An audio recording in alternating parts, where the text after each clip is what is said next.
අර්බුදය නිර්මාණය කරන්න ආර්ථික කරුණු ප්‍රදාන වගේම මේ අර්බුදයේ පතුලේ තිබෙන සාධකය අපේ රටේ දේශපාලන සංස්කෘතිය political culture මේක තමයි ප්‍රශ්නේ. අපේ රටේ ව්‍යාපෘති බැලුවත් අපේ රටේ බදු වෙනස් කිරීම ලිහිල් කිරීම දිස බැලුවත් අපේ රටේ ණය ගැනීම දිස බැලුවත් අපේ රාජ්‍යයන් එක්ක ඇති කරන සබඳතාවයන් දිස බැලුවත් මේ සියල්ල පිටපස තිබෙන්නේ මොකද්ද? මේ political culture. ඒ නිසා මේ රට ගොඩනගනවා නම් අපිට බේස් එකක් අවශ්‍යයි, අපිට පදනමක් අවශ්‍යයි. අපි ඔබට සහතිකයක් දෙනවා. අන්නේ පදනම මේ කුණුවි කඩා වැටී තිබෙන දේශපාලන සංස්කෘතිය අපි වෙනස් කරනවා. ඒ පදනම හදන්නේ නැතුව මා හිතන්නේ අපිට ඉස්සරහට යන්න පුළුවන් වෙයි. මොකක්ද අපි මූලික කරුණ? අපි හිතනවා අපේ රට නව ආණ්ඩුක්‍රම ව්‍යවස්ථාවක් අවශ්‍යයි. මේ විධායක ජනාධිපති ක්‍රමයේ කේන්ද්‍ර කරගත්තු පාලනය අපි වගේ රටකට සුදුසු නෑ. සුදුසු නැත්තේ විධායක ජනාධිපති ක්‍රමයේ සුදුසු නැති නිසා නෙවෙයි. විධායක ජනාධිපති ධූරයේ කියන පුටුව අපේ නායකයන්ට බර වැඩි. එවැනි බලවත් පුටුවක වාඩි වෙන්න තරම් අපේ රටේ නායකයන් මනසින් දියුණු නේ. අපිට ඕන තරම් මෑත කාලේ උදාහරණ තිබෙනවා. ඒ නිසා අපි පදනම හදන්න ඕන, බේස් එක හදන්න ඕන. විධායක ජනාධිපති ක්‍රමය අහෝසි කරන නව ආණ්ඩුක්‍රම ව්‍යවස්ථාව. අමාත්‍ය ධුර සීමා කරන, മന്ത്രിවරුන්ට පණින්න තියෙන ඉඩකඩ අවුරන, මිනිසුන්ගේ මූලික අයිතිවාසිකම් ශක්තිමත් කරන, සිංහල දෙමළ මුස්ලිම් ජනයාගේ අයිතිවාසිකම් සුරක්ෂිත කරන නව ආණ්ඩුක්‍රම ව්‍යවස්ථාවක් අපේ රටට අවශ්‍යයි. දෙක, අපේ රටේ ආණ්ඩුකරණය අදූෂිතභාවයට ලක් විය යුතුයි. මේ දූෂිතභාවයෙන් ගිලී තිබෙන ආණ්ඩුකරණය අදූෂිතභාවයට අපි ලක් කරනවා. තුන, රටක් දියුණු වෙන්න නම් නීතියේ විධානයේ ආධිපත්‍ය අවශ්‍යයි. අද අපේ රටේ ධනවත් බලවත් අයට එක නීතියකුත්, දුප්පත් දුබල අයට තව නීතියකුත්. ලෝක රටක් එහෙම ඉස්සරහට යන්නේ නෑ. අද අපි කාටත් පුළුවන් සමහර වෙලාවට අධිකරණයේ දිගහැරෙන නඩුව නම කිව්වම තීන්දුව මොකද්ද කියලා කියන්නේ. මම හිතන්නේ ඒක යුක්ති සාධකයි. අධිකරණ පද්ධතියක බිඳවැටීම බලපාන්නේ මට නඩුවක් තියනවද, මම අධිකරණයට යනවද කියන සාධකය මත නෙවෙයි. මුළු සමාජයකම පැවැත්ම රඳා පවතින්නේ නීතියේ විධානයේ ආධිපත්‍ය නිසි පරිදි ආරක්ෂා කරගත්තොත් විතරයි. පාරේ වාහනයක් හැප්පුණු අපිට දෙන්නට රියදුරු දෙන්නට පාරේ බැහැලා ගහ ගන්න පුළුවන්. එහෙම නැත්නම් සාම නිලධාරී පොලිසිය හරහා විසඳ ගන්න පුළුවන්. අපිට අසාධාරණයක් වුණොත් එකිනෙකට ගහ ගන්න පුළුවන්. එහෙම නැත්නම් අධිකරණයට ගිහලා විසඳ ගන්න පුළුවන්. අපි තෝරාගන්න ශිෂ්ට සම්පන්න මාවත වෙන්න ඕනකම තිබෙන්නේ කුමක්ද? පාරේ ගහ ගන්න එක නෙවෙයි. අපි තෝරාගන්න ශිෂ්ට සම්පන්න මාවත වෙන්න ඕනකම තිබෙන්නේ එම ආයතනයන් කෙරේ විශ්වාසය තබා විසඳා ගැනීම. එම ආයතන පද්ධතිය විශ්වාසය බිඳ වැටුණොත් සමාජික පැවැත්මක් රඳා පවතින්නේ නැහැ. ඒ නිසා නීතියේ විධානයේ ආධිපත්‍ය අත්‍යවශ්‍ය අපේ රට ගොඩනගනවා. හතර වෙනුව අපේ රාජ්‍ය සේවය අතිශය අකාර්යක්ෂම විශාල ලෙස බරපැටවුණු රාජ්‍ය සේවාවට පරිවර්තන වී තිබෙනවා. ඒකත් එක පැත්තකින් මේ දේශපාලන සංස්කෘතියේම ප්‍රතිවිපාකය. අපි අහලා තියෙන 70 දශකයේ මුල් භාගයේ අපේ රට ඉතාමත් ශක්තිමත් රාජ්‍ය සේවයක් තිබුණ මේ ආසියාවේ. හැබැයි රාජ්‍ය සේවය බිඳ වැටෙන්න හේතුනේ මේ දේශපාලන සංස්කෘතිය විසින් මොකද කරයද? ඉතාමත් අකාර්යක්ෂම රාජ්‍ය සේවයක් නිර්මාණය කරලා තිබෙනවා. අපේ රට ගොඩනගනවා නම් අන්නෙවෙනි කාර්යක්ෂම රාජ්‍ය සේවයක් අපිට අවශ්‍යයි. පස්වෙනුව ලෝකේ රාජ්‍යයන්ගේ පිළිගැනීමට භාජනය වූ රාජ්‍යයක් අවශ්‍යයි.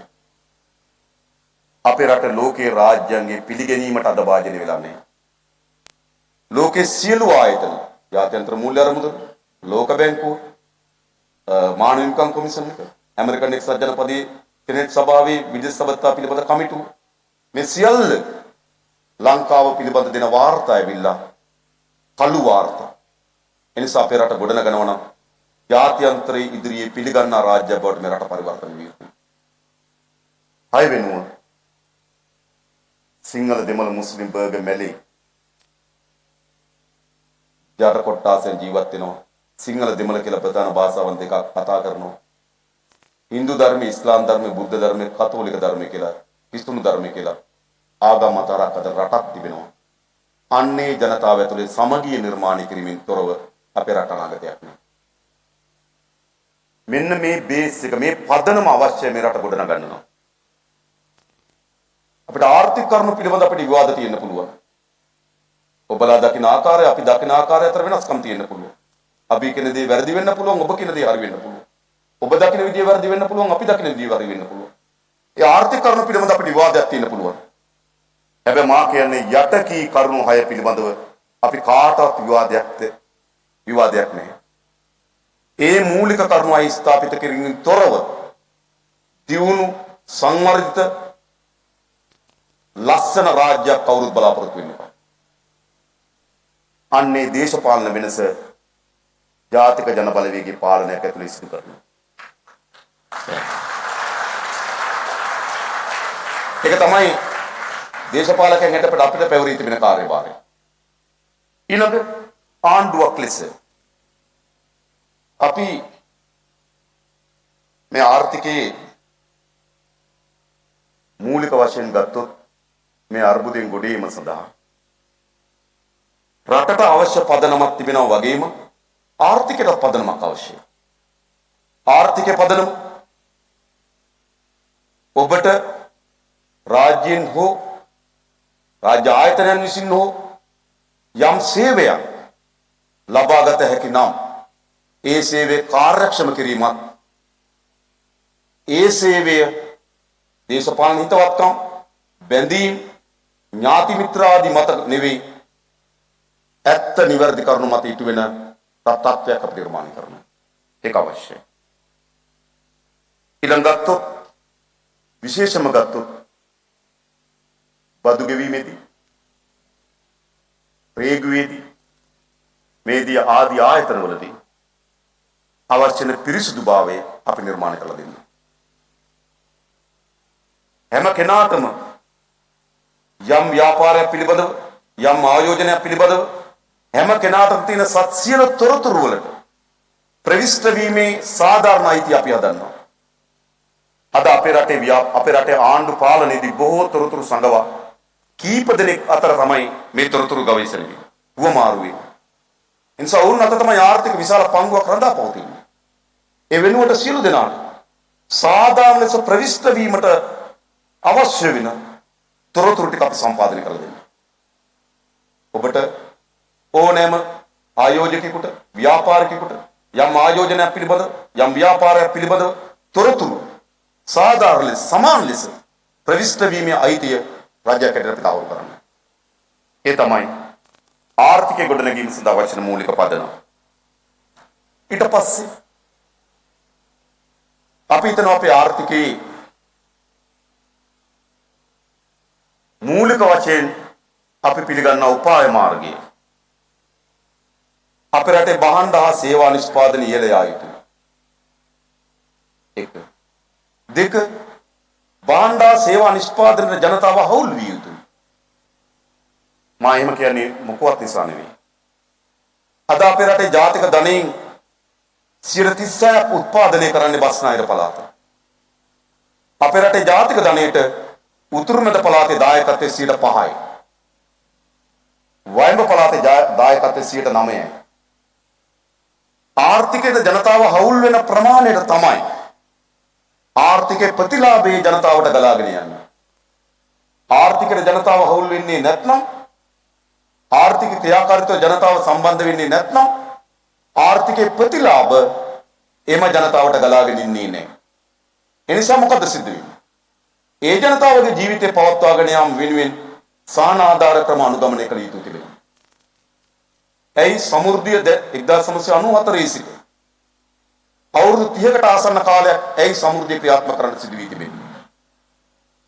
ග්‍රාමීය දුප්පත් ග්‍රාමීණ ජනතාවට ආර්ථිකයේ පංගු කරුවන් ලෙස සම්බන්ධ වෙන්න අවස්ථාවක් නෑ. ආර්ථිකයට උන් සම්බන්ධ වෙන්න අවස්ථාවක් නැත්නම් ආර්ථිකයේ ප්‍රතිලාභ උන්ගේ අතට ගලාගෙන ඉන්නේ නෑ. ඒ නිසා එක භාණ්ඩා සේවා නිෂ්පාදනය ඉහළ දැමීම. දෙක ජනතාවට ඒ ආර්ථිකයට සම්බන්ධ වීම. තුන ආර්ථිකයේ ලැබෙන ප්‍රතිලාභ සාධාරණ විදියාම. මා කියන්නේ නෑ සමානව කියලා. අපි ගැන කියනකොට සමාන හිතන සමානව. සමානව බෙදනවා කියන මනස්කල්පිත අදහස. ඒක යුටෝපියාවක්. යථාර්ථයක් නෙවෙයි. යථාර්ථය කියන්නේ සාධාරණ. ඇයි මා මේ සාධාරණ කියන එක විශේෂයෙන් අඟවන්නේ? අපේ රටේ ජාතික ධනයෙන් ඉහළම ඉන්න 10% සමහරට මෙතන ඇති. ඕන අපේ රටේ ජාතික ධනයෙන් 38ක් මුක්ති විඳිනවා.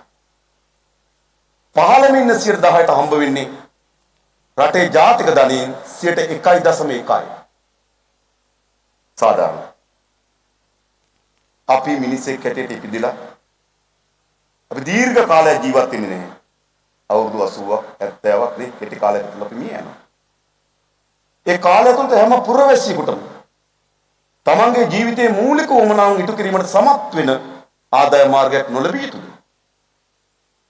මා කියන්නේ එවැනි විශාල ආර්ථිකයේ පරස්පරතාවයක් මොකද? විෂමතාවයක් තිබෙනවා නම් ඒ සමාජය කවදාවත් ස්ථාවර වෙන්නේ නැහැ. ආර්ථික විශාල මා කිව්වේ 38.1%. එවැනි විශාල පරතරයක් තියෙන රටක සමාජය කවදාවත් ස්ථාවර සමාජයක් බවට පරිවර්තන වෙන්නේ නැහැ.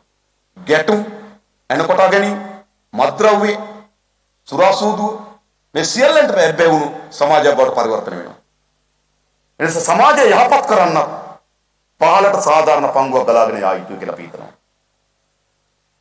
මේක තමයි අපේ ආර්ථිකයේ මූලික පදනම.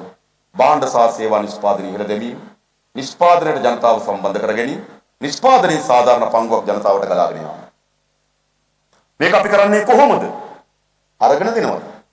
නෑ. එක අපි භාණ්ඩ සේවා නිෂ්පාදනය ඉහළ දමනවා නම් අපි අපේක්ෂා කරනවා කරුණු කීපයක්. පළමු එක තමයි අපේ රටේ අද සුළු හා මධ්‍ය පරිමාණ ව්‍යවසායකයා ගමන් කරමින් තිබෙන්නේ ඉවට. ලෝකේ ඉවට ගමන් කරපු යුගයක් තිබුණා. මම හිතන අපේ රටේ තව අද ගත්තත් බොහෝ අය තමන්ගේ 100 පටන් ගත්ත ව්‍යාපාර ඉස්සරහට ගෙන යන එකක් තියෙනවා. වැඩිපුර ගත්තොත්. නව ව්‍යවසායකයෙක් හැදෙන්නේ කොහොමද? තමන්ගේ 100 බිස්කට් හදන්න ගියා නම් මුණුබුරක් බිස්කට් හදනවා හදන්නේ කියලා. තමන්ගේ 100 හොටෙල් කර්මාන්තයට ඇතුළු වුණා නම් මුණුබුරත් හොටෙල් කර්මාන්තෙ දිනවා. වැඩිපුර අපේ රටේ ව්‍යාපාර පවතින්නේ ඒක. ඇයි? නව ව්‍යවසායකකට බයයි. නව ආයෝජනයකට බයයි. ඇයි? අපි ව්‍යාපාර ආයෝජනය කරන්නේ ඉවට. ලෝකේ ඉවට ගමන් කරපු කාලේ අවසන් මතක තබා ගන්න. ඒක මීට දශක ගණනාවකට පෙර ලෝකේ ගමන් කරේ ඉවට. අද ලෝකේ ගමන් කරන්නේ ඉවට නෙවෙයි. දත්ත විශ්ලේෂණය මත එකතු කරගන්නා තොරතුරු ඒ මත එන පුරෝකතනෙ. අද අපේ ව්‍යාපාරයකට එහෙමක් තියනවද මම අහන්නේ? ඉදිකිරීම් කර්මාන්තේ කවරෝ ආණ්ඩුවක් ඔබට ඉලක්ක සකස් කරලා මේම තමයි අපේ ඉදිරි අවශ්‍ය වෙන නිවාස ප්‍රමාණය. මේ තරම් කර්මාන්ත පද්ධතියක් අවශ්‍ය වෙනවා. ඒ කර්මාන්ත පද්ධතියට මෙච්චර අමුද්‍රව්‍ය ප්‍රමාණයක් අවශ්‍ය වෙනවා. මෙච්චර ඉදිකිරීම් සමාගම් ප්‍රමාණයක් අවශ්‍ය වෙනවා. 2000 දී අපි ඉදිකිරීම් කර්මාන්තේ මෙතෙන්ට ගෙනවනවා. අන්නේ පුරෝකතනයේට ආයෝජකයෙක් ඇඳවනවද? මම අහන්න කැමතියි ඔයගොල්ලන්ගේ. ලංකාවේ කවරෝ මුදල් අමාත්‍යවරයෙක් ඒ ශේස්ත්‍රයේ දත්ත තොරතුරු පුරෝකතනය මත ඔබට ආයෝජනය කරන්න කියලා ආරාධනා කරාද? මම කියන්නේ නෑ. එනිසා ආයෝජ්‍ය ව්‍යවසායකයා බයයි. හෙට වෙන්නේ මොකක්ද? අනිද්දා වෙන්නේ මොකක්ද? සාමාන්‍යයෙන් අයවැය ලේඛනයක් කරන මාස දෙකකට විතර පෙර සියලු ආයෝජනයන් නතර වෙන ලංකාවේ. එයි ඊළඟ බජට් එකේ මොකක් කරයිද කියලා සැකයක් තිබෙන නිසා. වාහනයක් ගන්න හිටියත් වාහනයක් ගන්නේ නැහැ. වාහනයක් විකුණන්න හිටියත් වාහනයක් විකුණන්නේ නැහැ. අයවැය ලේඛනයක් ආසන්න වෙනකොට රටක ආර්ථිකයක් නතර වෙනවා. එයි මොනවා කරයිද දන්නේ නැහැ. එනිසා අපි ඔබට කියන්න. එනිසා අපි ගොඩක් ව්‍යාපාරිකයන්ට සිද්ධ වෙලා තිබෙනවා. තොරතුරු පුරෝකථනය මත ආර්ථික හසුරුවනව වෙනුවට නේද? අවසානයේදී ආයෝජනය කරන්න කලින් ගිහිල්ලා ඥානකයෙන් අහනවා කරොත් හරිද නැද්ද කියලා. මොකද සිද්ධ වෙන්නේ? එනිසා අපි ඔබට අවශ්‍ය නැ දත්ත තොරතුරු ඉලක්ක පුරෝකථනය දෙන්නම්. ඔයගොල්ලෝ මෙන්න මෙතෙන්ට ආයෝජනය කරන්න. අපි 2030 දී සංචාර කර්මාන්තය මෙන්න මෙතෙන්ට ගෙනියන්න අපේක්ෂා කරනවා. ඒ සංචාර කර්මාන්තය එතෙන්ට යනවනම් අපි මෙන්න මේ ශේෂ්ත්‍ර වලින් අපි සංචාරකයන් අපේක්ෂා කරනවා. ඒ සඳහා අපිට තරු පහේ කාමර මෙච්චර අවශ්‍ය වෙයි. තරු හතර කාමර මෙච්චර අවශ්‍ය වෙයි. මඟ පෙන්වන්න මෙච්චර අවශ්‍ය වෙයි. ඊට පස්සේ මොකද්ද? වාහන ලබා දෙන්න මෙච්චර අවශ්‍ය වෙයි. කියලා අපි ඔබට සැලසුම් ඉදිරිපත් කරන්නම්. ඔබ ඒකට එන්න. එහෙම නැතුව ආණ්ඩුව හෝටල් හදන්න යන්නේ නැහැ. ආණ්ඩුව වාහන හයර් කරන්න යන්නේ. අපි කරලා දෙන්නේ. එනිසා අපි මේ දේ කරන්නේ. අද අපේ රටේ විශාල සුළුවා මධ්‍යපරිමාණ ව්‍යවසායක විශාල ප්‍රමාණය බිඳ වැටෙනවා. කඩා වැටෙනවා. සිවිදියාන කරන විතර මාදන්නේ. එනිසා මොකද්ද කළ යුතු වන්නේ? එයාට අවශ්‍ය නැ දත්ත පුරෝකථන ඉලක්ක දීලා ආර්ථිකයේ එතෙන්ට ඒ ව්‍යවසායකයා කැඳවන්න ඕන. එයා වැටුණොත් එයා එන හෝටල් කර්මාන්තේ. එයා මොකද කරන්න ඕනකම තිබෙන්නේ? එයා වෙන දිශාවකට යන එක නෙමෙයි. රජයේ මැදිහත් වෙන්න ඕන අය ඒ ශේෂ්ත්‍රෙම රඳව ගන්න. එයි 2030 ඉලක්කයට එයා ඉන්න ඕන. 2030 ඉලක්කේ රටේ ඉලක්කය. හැබැයි ව්‍යාපාරයේ තමන්ගේ ඉලක්කයක් හරි. වැටුණොත් මොකද කරන්නේ? රජයේ මැදිහත් වෙන්න ඕන ඒ ශේෂ්ත්‍රය එයා රඳව ගන්න. අපි මා කියන්නේ ආරම්භයේදී කියලා අවුරුදු 3-4ක් ඇතුළත ශක්තිමත් සමාජ ආරක්ෂණ අරමුදලක් හදනවා. සමාජ ආරක්ෂණ අරමුදල කියලා කියන්නේ එසනයක් වුණාම ආධාර දෙන එක විතරක් නෙවෙයි. ව්‍යාපාරයක් කඩා වැටුණා. ඒ ව්‍යාපාරයේ ඒ ශේත්‍රෙම රඳවා ගැනීම සඳහා අවශ්‍ය මැදිහත් වීම කරනවා. රජය. ඊළඟ රජයේ ව්‍යාපාර ක්ෂේත්‍රය යටතට පස්සට අපි වර්ධනය කරලා දෙන්නා. හැබැයි අපි යටිතල පාස්කම් පිළිබඳ බලන්නේ ඒක අපේ රටේ ජාතික නිෂ්පාදනයට කොච්චර උදව් වෙනවාද කියන කෝණේ. අපි හයිවේ එකක් දිහා බලන්නේ ඒකේ වාහන කොච්චර කතරගමට යනවද කියන කෝණයෙන් නෙවෙයි. අපි හයිවේ එකක් දිහා බලන්නේ ඒක මොනතරම් ප්‍රමාණයට ආර්ථිකයට දායකත්වය සපයනවද කියන කෝණේ. ඒ කෝණයෙන් බලවනම් මාතරේ නම් මත්තලට හයිවේ එකක් නැහැ. ආද කියන්නේ. මතක තරහවි. ඒක තමයි. එනිසා අපි යටිතල පාස්කම් වර්ධනය කරන්නේ මොකක් මතද? යටිතල පාස්කම් වර්ධනය කරන්නේ එක මොනතරම් අපි හිතන භාණ්ඩ සහ සේවා නිෂ්පාදනයට උපයෝගී වෙනවද කියන සාධකයම. ඊළඟ ආණ්ඩුව ව්‍යාපාරවල යෙදෙනවද? ඔක නේද කියන ප්‍රධාන ප්‍රශ්න. නේද? මා කියන්නේ ආණ්ඩුව අපි අවධානය යොමු කරන්නේ ප්‍රධාන ශේෂ්ත්‍ර දෙකකට විතරයි. එකක් බල ශක්තිය, දෙක මූල්‍ය වෙළඳපොළ. අපි හිතනවා රටක ජාතික ආරක්ෂාවේදී ඒ රටේ පැවැත්මදී බල ශක්තිය අපේ අතේ තියෙනවා කියලා.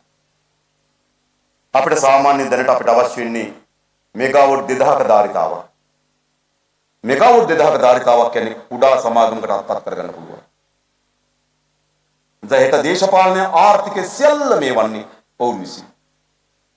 එනිසා බල ශක්ති ක්ෂේත්‍රය පිළිබඳ අපි විශාල අවධානය යොමු කරනවා. විශේෂයෙන්ම දැන් එන වින් පවර් අපි කිසිසේත්ම කැමති නැහැ විදේශික ආයෝජකයෙකුට දෙන්න. වින් පවර් වලින් විදුලි නිෂ්පාදනය කරලා අපිට විදුලිය විකුණලා ලාභයේ ඩොලර් වලින් ගෙනියනවා. තෙල් ගෙනල්ලා විදුලිය හදන එකනුයි ඒකේ අතර තියෙන වෙනස මොකක්ද? තෙල් ගේන්න විදුලිය යනවා වින් පවර් වලින් තෙල් ගේන්න ඩොලර් යනවා වින් පවර් වලින් ලාභයේ ඩොලර් වලින් යනවා. හැබැයි අපි කැමති අපේ රට වින්පවසේ මෙගාවොට් 2000ක ධාරිතාවක් තිබෙනවා අපිට මන්නාරම් ද්‍රෝණි දේශීය ව්‍යවසායකයකට ආයෝජනය කරනවා නම් අපි ඒකට කැමතියි. එනිසා අපි මූල්‍ය පද්ධතියත් ඊපස්සේ මොකද්ද බලශක්ති ශේත්‍රයත් පිළිබඳ විතරයි අපි අවධානය යොමු කරන්නේ. අනිත් ඒවා පිළිබඳව අපි කතා කරමු. කොහොමද කරන්නේ මොකද්ද කරන්නේ නේ? හැබැයි මේ ශේත්‍රය පිළිබඳ අපි දැඩි අවධානය යොමු. ඔක තමයි අපේ නිෂ්පාදන ක්‍රියාවලියට අපේ දායකත්වය. ඊළඟ වෙළඳපොළ කොහොමද අපි හසුරුවන්නේ? මට මතකයි පහුගිය දවස්වල හාල් ගණන් යනකොට කැබිනට් මණ්ඩලයේ කැබිනට් පත්‍රිකාවක් දැම්මා හාල් මෝල් 10ක් දාන්න. වෙලාවට කුස්කර්ම ඇමති ගෙදර ගියේ නැත්නම් තවත් බරක්. කුස්කර්ම ඇමති විතරක් නෙවෙයි ජනාධිපතිවරයා. අපි විතරනේ. අපේ වෙළඳපොලේ වගකීම මොකද්ද තියෙන්නේ? වෙළඳපොලේ අපිට තියෙන වගකීම තමයි පාරිභෝගිකයා ගුණාත්මකව සාධාරණ මිලකට අඛණ්ඩවත් භාණ්ඩ හා සේවා ලබා දීම. ඒක තමයි රජය අරමුණ. ගුණාත්මකව අඛණ්ඩවත් සාධාරණ මිලකට පාරිභෝගිකයාට භාණ්ඩ හා සේවා ලබා දීම තමයි රජයට තියෙන බැඳීම වගකීම. ඒ වගකීම අපි ඉටු කරන්නේ කොහොමද? අපි ආකාර හතරක් ගැන කල්පනා කරලා තියෙනවා. එක ඔයගොල්ලෝ අපිට 100% එකඟ වෙන තරඟකාරීත්වය. අපිට වෙළඳපොලේ අඛණ්ඩවත් ගුණාත්මකව සාධාරණ මිලකට තරඟකාරීත්වයෙන් සමහර දේ ලබා දෙන්න පුළුවන්. අපි පිළිගන්නවා. දෙක නියාමනී සමහර ශේෂ්ත්‍ර නියාමන අධිකාරීන් හරහා අපිට භාණ්ඩ හා සේවා යටකී කරුණු අනුව ගුණාත්මකව නේද අඛණ්ඩවත් සාධාරණ මිලකට ලබා දෙන්න පුළුවන් නියාමන ක්‍රියාවලියක්. සමහර ශේෂ්ත්‍ර අපි නියාමන ක්‍රියාවලියකට. තුන සමහර ක්ෂේත්‍ර සංවිධානය කිරීම. උදාහරණයක් ඇටියට ගත්තොත් අපි වීසා සහල් වෙළඳපොළ. වීසා සහල් වෙළඳපොළේ විකෘතියක් තිබෙනවා. වී මිල අඩු වෙලා හාල් මිල අඩු වීම අපිට පිළිගන්න පුළුවන්. මොකද වී වලින් තමයි හාල් හදන්නේ. වී මිල වැඩි වෙලා හාල් මිල වැඩි වෙන එක පිළිගන්න පුළුවන්. වී වලින් හාල් හදන්නේ. හැබැයි වී මිල අඩු වෙලා හාල් මිල වැඩි වෙනවා. එතන තියෙනවා ඒකාධිකාරීත්වය. එතන මොනොපොලි එකක් හදන්න. ඒ මොනොපොලි එක හදන්න අපි හාල් මොල් දාන්නේ නේ. ඒ මොනොපොලි එක හදන්නේ සුළු හා මධ්‍ය පරිමාණ හා සහල් නිෂ්පාදකයා සංවිධානය කිරීම. ඒකට සාමාන්‍යයෙන් කියනවා සමුපකාර ක්‍රමයට බය වෙනවා. නව ශ්‍රීලන්තයේ ෆොන්ටේරා කියන සම්පකාර සමිතිය. ඉන්දියාවේ ප්‍රධානම කිරි කර්මාන්තය අමූල් කියන්නේ සම්පකාර සමිතිය. පෞගේදා ඉන්දියාවෙන් නැනෝ පොහොර ගෙනාවේ ගොවි සමිතියකි. ගොවි සමුපකාර සමිතිය. මේ මාමේ යෝජනා කරන සමුපකාරයේ අර පරණ මැනේජර් සහ මීයා මතක් වෙන එක නෙවෙයි. කුඩා සුළු මධ්‍ය පරිමාණ ව්‍යවසායක සංවිධානය කිරීම. එකම බ්‍රෑන්ඩ් එකකට, එකම ක්වොලිටි එකකට එකතු වෙලා මාකට් එකට එවනවා. එහෙනම් අපි තුන්වෙනිම මාකට් එක පාලනය කරන්නේ සංවිධානය කිරීම. හතරවෙනිම අපි පාලනය කරන්නේ රාජ්‍ය යම් පංගුවක් ඉසිලීමේ. ඒක තමයි මාකුවේ බලශක්ති සාමූල්‍ය. ඒක රාජ්‍ය යම් ප්‍රමාණයක් හැන්ඩල් එකක් හැටියට ආම් එකක් හැටියට මැදිහත් වෙනවා. ආම් එකක් හැටියට මැදිහත් වෙලා රජයේ වෙළඳපොළේ යම් ඇසරීමක් කරනවා. ඔක්කොම නෙවෙයි ඕට් කියන්න පසු නේද? ඒව නෙවෙයි. ඕක තමයි අපි වෙළඳපොළ හසුරුවන ආකාරය. එහෙම නැතුව නේද ආණ්ඩුව හෝටල් හදන්න ආණ්ඩුව වීමෝල් දාන්න ආණ්ඩුව නේද ඔය එක නේද ඒව කරන්න ආණ්ඩුව යන්නේ නැහැ. නමුත් ආණ්ඩුවට තමයි අර වගකීම තියෙන්නේ. ජනතාව ඡන්දයක් ලබා දීලා ආණ්ඩුවට වගකීමක් දීලා තිබෙනවා. ඒ වගකීම තමයි ඔවුන්ට සාධාරණ මිලකට අඛණ්ඩවත් ගුණාත්මක භාවයෙන් භාණ්ඩ සහ සේවා ලබා දීමේ වගකීම තිබෙනවා ආණ්ඩුවට. අන්නේ වගකීමට අනුරූප වන පරිදි අපි වෙළඳපොළ හසුරුවනවා. ඒක තමයි අපි නිෂ්පාදනයේ බෙදා හැරීමේ ක්‍රියාවලිය. ඊළඟ කොහොමද මම කියපු අර සාධාරණ පංගුව ගලාගෙන ඉන්නේ කොහොමද? පහළට. කොහොමද ගලාගෙන එන්නේ? සාමාන්‍යයෙන් කියනවා අපේ ආණ්ඩුවක් කවුද ගෙවල් දෙකක් තිබ්බොත් ගෙයක් ගන්නවා. එන්නේ කියනවා. කාර් දෙකක් තිබ්බොත් කාර් එකක් ගන්නවා. සමහර අය කියලා තිබ්බ ලංකාවේ තියෙන ප්‍රධාන සමාගම් පවර ගන්නවා. එහෙමත් කියනවා. ප්‍රධාන සමාගම් පවර බොරු. ඔක්කොම සත්‍යය. අපි කොහොමද එහෙනම් මේ නිෂ්පාදනයේ සාධාරණ පංගුවක් ග්‍රාමීය පහළ පන්තියේ ජනතාවට ගලාගෙන යන්නේ කොහොමද? ඔවුන් ආර්ථික ක්‍රියාවලියට සම්බන්ධ කර ගැනීම. ඇයි ඔවුන් ආර්ථික ක්‍රියාවලින් දුරස් වෙලා තිබෙන්නේ? ඔවුන් ආර්ථික ක්‍රියාවලියට සම්බන්ධ වෙලා නැත්තේ ග්‍රාමීය ජනතාවට තෝරාගත හැකි ආර්ථික අවස්ථා ගොඩක් නැහැ, ප්‍රභවයන් ගොඩක් නැහැ. පොළොන්නරුවේ ජනතාවට තියෙන එකම ආර්ථික ප්‍රභවය කුඹුර. මුහුදු බෙල්ට් එකේ නේද? මුහුදු ඒ බෙල්ට් එකේ ඉන්න ජනතාවට ප්‍රධාන ආර්ථික ප්‍රභවය මුහුද.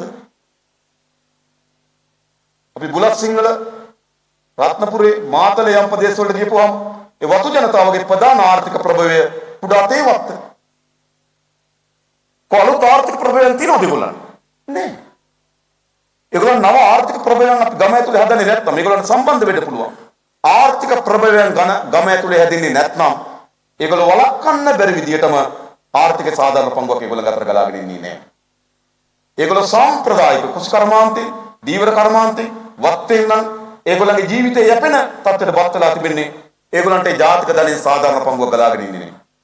ඒගොල්ලන් ජාතික ධනෙන් සාධාරණ පංගුවක් ගලාගෙන ඉන්න නම් ඒගොල්ලන් නව ආර්ථික ප්‍රභවයන් තියෙන්න ඕන. ඒ කියන්නේ මොකක්ද? අපි ආර්ථික වර්ධනය වගේම ආර්ථික ප්‍රසාරණය වෙන්න ඕන. ආර්ථික තල්ලු කරන්න ඕන ගමට. අපි යෝජනා කරන්නේ කොළඹ කේන්ද්‍ර කරගත්තු ආර්ථික සංවර්ධන මාවතක් නොවේ. ලෝකේ හැම රටක්ම මුහුණ දීපු ප්‍රශ්නයක් අදත් මුහුණ දීපු ප්‍රශ්නයක් තමයි නාගරික ජනාවාසකරණය. ඒක දිල්ලි ගත්තත්, චෙන්නයි ගත්තත්, ෂැන්හයි ගත්තත් නේද? බීජිං ගත්තත් ලෝකේ හැම රටකම මුහුණ දීලා තිබෙන ප්‍රධාන ප්‍රශ්න මොකද්ද? නාගරික ජනාවාසකරණය.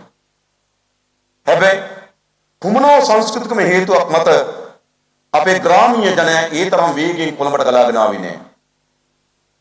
හොඳද නරකද? අපි කියන්නේ ඒක හොඳයි. අනෙක් හැම රටක මුහුණ දීපි නාගරික ජනාවාසකරණ කියන ප්‍රශ්නේ අපි මුහුණ දීලා නැහැ. එහෙනම් අපේ ආර්ථික උපාය මාර්ග වෙන්න ඕන මොකක්ද? ග්‍රාමීය ජනයා කොළඹට කැදවන ආර්ථික උපාය මාර්ගයක්ද? ආර්ථිකයේ ගමට තල්ලු කරන ආර්ථික උපාය මාර්ගයක්ද? අපේ යෝජනාව තියෙන්නේ ආර්ථිකයේ වර්ධනය සහ ආර්ථිකයේ ප්‍රසාරණය ගමට ආර්ථික තල්ලු කරන්න. එතකොට ඒගොල්ලන් නව ආර්ථික ප්‍රභවයන් හැදෙනවා. මොකද තියෙන්න ඕන? නගරයත් එක්ක වේගෙන් සම්බන්ධ වෙන්න පුළුවන් මාර්ග පද්ධතියකුයි. නගරයත් එක්ක වේගෙන් සම්බන්ධ වෙන්න පුළුවන් සංනිවේදන පද්ධතියයි. තොරතුරු තාක්ෂණ ඔක්කොම ගලාගෙන යන සංනිවේදන පද්ධතියක් තිබුණ පොතන ප්‍රමාණව.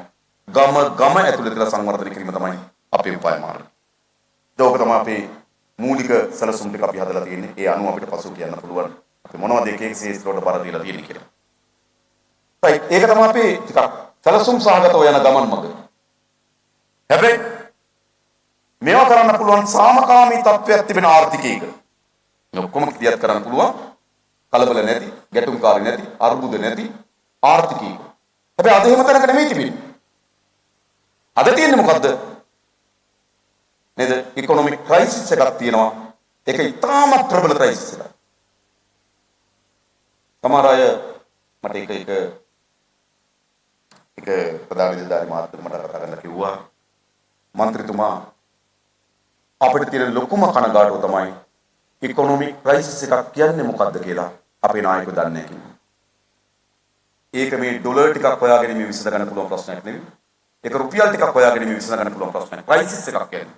ඒක අභ්‍යන්තරයෙන්ම පුපුරලා පැන නැගිලා කාලයක් තිස්සේ වර්ධනය වෙමින් ආපු ගමනක ප්‍රතිඵලයක් මේ තියෙන්නේ. හෙට ඩොලර් ටිකක් හොයාගත්ත කියලා ඒක විසඳෙන්නේ නෑ. විසඳෙන්නේ නෑ. ඒ නිසා මම හිතනවා අපිට යම් සාමකාමී තත්ත්වයක් වුණ මේ ආර්ථික සැලසුම් ක්‍රියාත්මක කරන්න. නේද? සාමකාමී තත්ත්වය හැදියක් වෙන්නේ කොයිසෙද? එකක් අපි අරන් තිබෙන ණය ප්‍රමාණය පස්සට දාගෙන අලුතෙන් ණයක් ලබා ගැනීම කරන්න දෙයක්. ඒ සඳහා තුන්වෙනි පාර්ශ්වික දායකත්වය. දෙක අපිට වේගයෙන් ඩොලර් උපයන්න පුළුවන්කමක් තිබෙන්නේ වසරකට සංචාරක ව්‍යාපාරය. විශේෂයෙන්ම අපි දන්නවා කොවිඩ් වසංගත කාලේ අවුරුදු දෙකක් ලෝකෙ වෙහිලා තිබුණා. පහුගිය ජනවාරි මාසේ සීසන් එකේ ලෝකේ සංචාරක ව්‍යාපාරේ බූස්ට් එකක් ආවා. හැබැයි අපිට ඒ බූස්ට් එක නෙලා ගන්න සමකුනේ නැහැ. ඒ කෙනෙකුටම අපි මොකද උනේ? ලයිට් නැතුව ගියා, තෙල් නැතුව ගියා, අරගලයක් කරන්න නැහැ. එනිසා අපි ඇත්තටම කොවිඩ් වසංගත තත්ත්වය ආපු ඒ සංචාරක ව්‍යාපාරේ නැග්ම ගොඩක් රටවල් වලට යහපත් ලෙස කරත් අපිට යන්න බැරි වුණා. හැබැයි අද මම හිතන මා සමග එකතු වෙනවා නේද? අදත් අපිට තියෙන ඉතා වේගී අපි ඩොලර් බිලියන 3.8ක් ඇවිල්ලා තිබුණා 2016 අවුරුද්දේ 18 අවුරුද්දේ. එතෙන්ට අපි වේගවත් වැඩක් හදනවා. ඊළඟ අපිට තියෙන විදේශගත ශ්‍රමිකයන්ගේ ආදායම තමයි තනි ඒකකයකට සුද්ධ ආදායමක් එන්නේ. අපිට වැඩිම ඇවිල්ලා තිබුණා ඩොලර් බිලියන 7.3ක්. ඒක ඩොලර් බිලියන 3ට වගේ අඩු වෙලා තියෙනවා. නැවත ඒ ඩොලර් බිලියන 4 අපි ගෙන්වා ගැනීම විශ්වාසවන්ත දායකයක් පාලනයක් ගොඩනගා ගැනීම. පහ අපි කැමති උනත් අකමැති උනත් කෙටි කාලයකට අපේ ලයිෆ් ස්ටයිල් එක වෙනස් කරගන්න. අපි ගොඩාක් රුපියල් වලින් උපයලා අපි ඩොලර් වලින් වියදම් කරනවා. බය වෙන්න එපා. නමුත් මේ ක්‍රයිසිස් එකෙන් ගොඩ එන්න නම් අනිවාර්යයෙන් කෙටි කාලයකට අපිට එතනට යන්න වෙයි. ඊට පස්සේ මම හිතනවා අර ක්‍රියාමාර්ග වලට යන්න පුළුවන්. හැබැයි ඒක කරන්න පුළුවන් කවර ආණ්ඩුවකටද? ඒක ටිකක් යම් ප්‍රමාණයකට රිදෙන දේවල් සමහරේ. හැබැයි එහෙම යන්න පුළුවන් කවර ආණ්ඩුවකටද?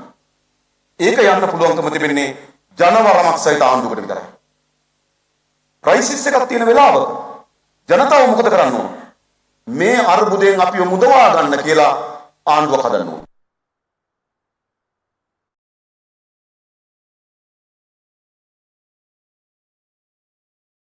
අන්තිමට විරාම කාලයක් දෙනවා. අන්නේ කාලය තුළ විතර අපිට මේක සමනය කරගන්න පුළුවන්. ජනවරමක් නැති අපි මේ ඡන්දයක් පිළිබඳ වැඩිපුර අවධානය යොමු කරන්නේ අපේ බලය පිළිබඳ සාධකේ නෙවෙයි. අපි විශාල ලෙස අවධානය යොමු කරන්නේ ලෝකේ වට්ටපු අය ගොඩ අරගෙන නැහැ. වට්ටපු අයට ගොඩ ගැනීම සඳහා සමාජයේ විශ්වාසය ගන්න බැහැ. මේකෙන් ගොඩ එන්න තියෙන කොහොමද? රජය නෙවෙයි, රජය පමණක් නෙවෙයි. රජී ව්‍යවසායක පොදු ජනතාව දීවරය කම්කරුව විදේශගත ශ්‍රමිකය විදේශගත ධනිය තියෙන ශ්‍රී ලාංකිකය විදේශගත රාජ්‍ය මේ ඔක්කොම යම් ප්‍රමාණයකට එකට කෙටි කාලයක් වැඩ කරොත් විතර අපිට මේ අර්බුදෙන් ගොඩ එන්න පුළුවන්කම තිබෙනවා. ඒක එක මිනිතකට ගේන්න පුළුවන්කම තියෙන්නේ කොහොම මොකක් වුණොත් ජනතාවගේ කැමැත්තෙන් පාලනය ගොඩනගාගත්තොත් විතරයි. ජනතාවේ ආණ්ඩුව ගොඩනගාගන්නේ මොකක් වෙනුවෙන්ද? මේ ඇති වී තිබෙන අර්බුදේ විසඳා ගැනීම සඳහා තමයි මේ පාලනය ගියේ. එතකොට ජනතාව පොදුවේ ඒ පාලනයට යම් කාලයක් ලබා දෙනවා. අන්නේ කාලය තුළ තමයි මේ ප්‍රශ්න විසඳිය කියන්නේ. එහෙම නැතුව ජනතාවගෙන් විතන් වූ පාලනය. ඔබ දන්නවා දැන් පේ ටැක්ස් එක. නේද? ජනතාවගෙන් විතන් වූ පාලනයකට ඒ ටැක්ස් එක ගන්න බෑ. සාධාරණයි. ඒ අසාධාරණයි. ආර්ථිකේ වටලා ආර්ථිකේ විනාශ කරලා විනාශ කරපු අය පොත් ලියන ගමන් මෙයාගේ පඩියට දාන සාධාරණයි. ඒක කොහොම සාධාරණයි? කවුද ඒක දරාගන්නේ? ඒ නිසා තමයි මා කියන වැට්ටීමට අවුල් වූ අයට ගොඩ ගන්න ලෝකේ කවුරුත් ගොඩ අරන්නේ. වට්ටපු පාලක වට්ටපුරට ගොඩ ගන්නන්නේ. වට්ටපු පාලකයට ජනතාවගේ විශ්වාසය ගොඩ නගා ගන්න බැහැ. ගොඩ අරන් තියෙන්නේ ජනතාවගේ නව ජනවරකින් ගොඩ නැගෙන පාලනයක විතරයි. කැමතුනත් අකමැතුනත් මේ ක්‍රියාදාම අපිට එතනින් තමයි කෙලවර කරගෙන තියෙන්නේ. ඒ නිසා මා කිව්වේ එකක් මේ අර්බුද තත්ත්වය යන අපි කොහොමද කියන පාර දෙක අර්බුදයේ සමනය වුණාට පස්සේ අපේ තියෙන ආර්ථික උපාය මාර්ගය මේක තමයි ඉතින් මූලික වශයෙන් අපේ තියෙන කරුණු දැක්වීම ඊට පස්සේ අපිට පුළුවන් වැඩි කාලයක් අරගෙන තව ගැටලු අදහස් නේද ඕන එකට විවෘතයි ඒ නිසා මම දැන් අතර වෙන්න බොහොම ස්තුතියි හැම දිනකටම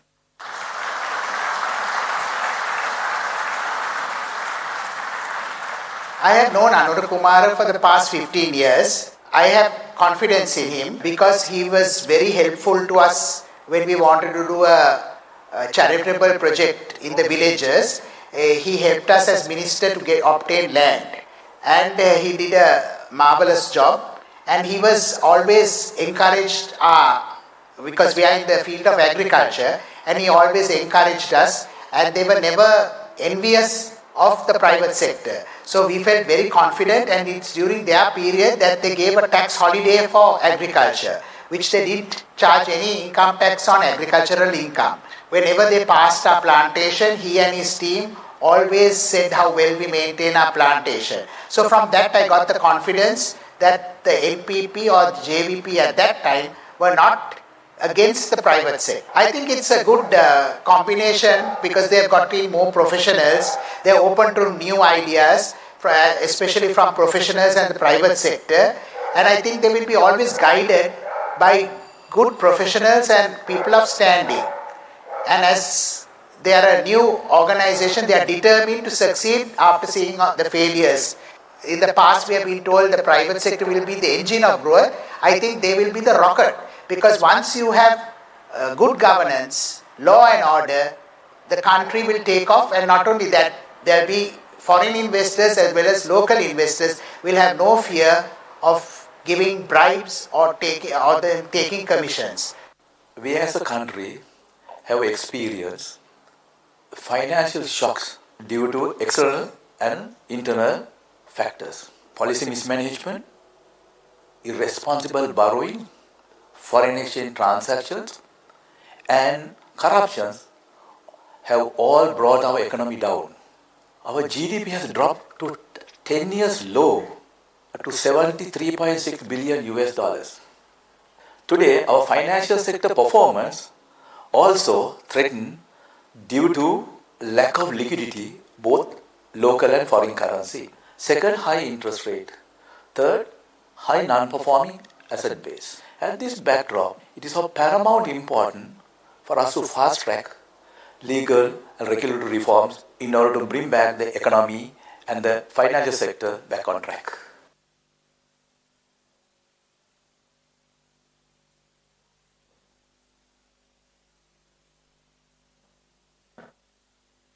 It's evident that the business community is looking forward to change, and a shift in system is necessary for the survival of our economy. And we know with certainty, and this is why we say this with so much confidence, that the Jatika Janabalava, led by Andhra Kumara Dissanayaka, is the only party that is truly able to make this change possible.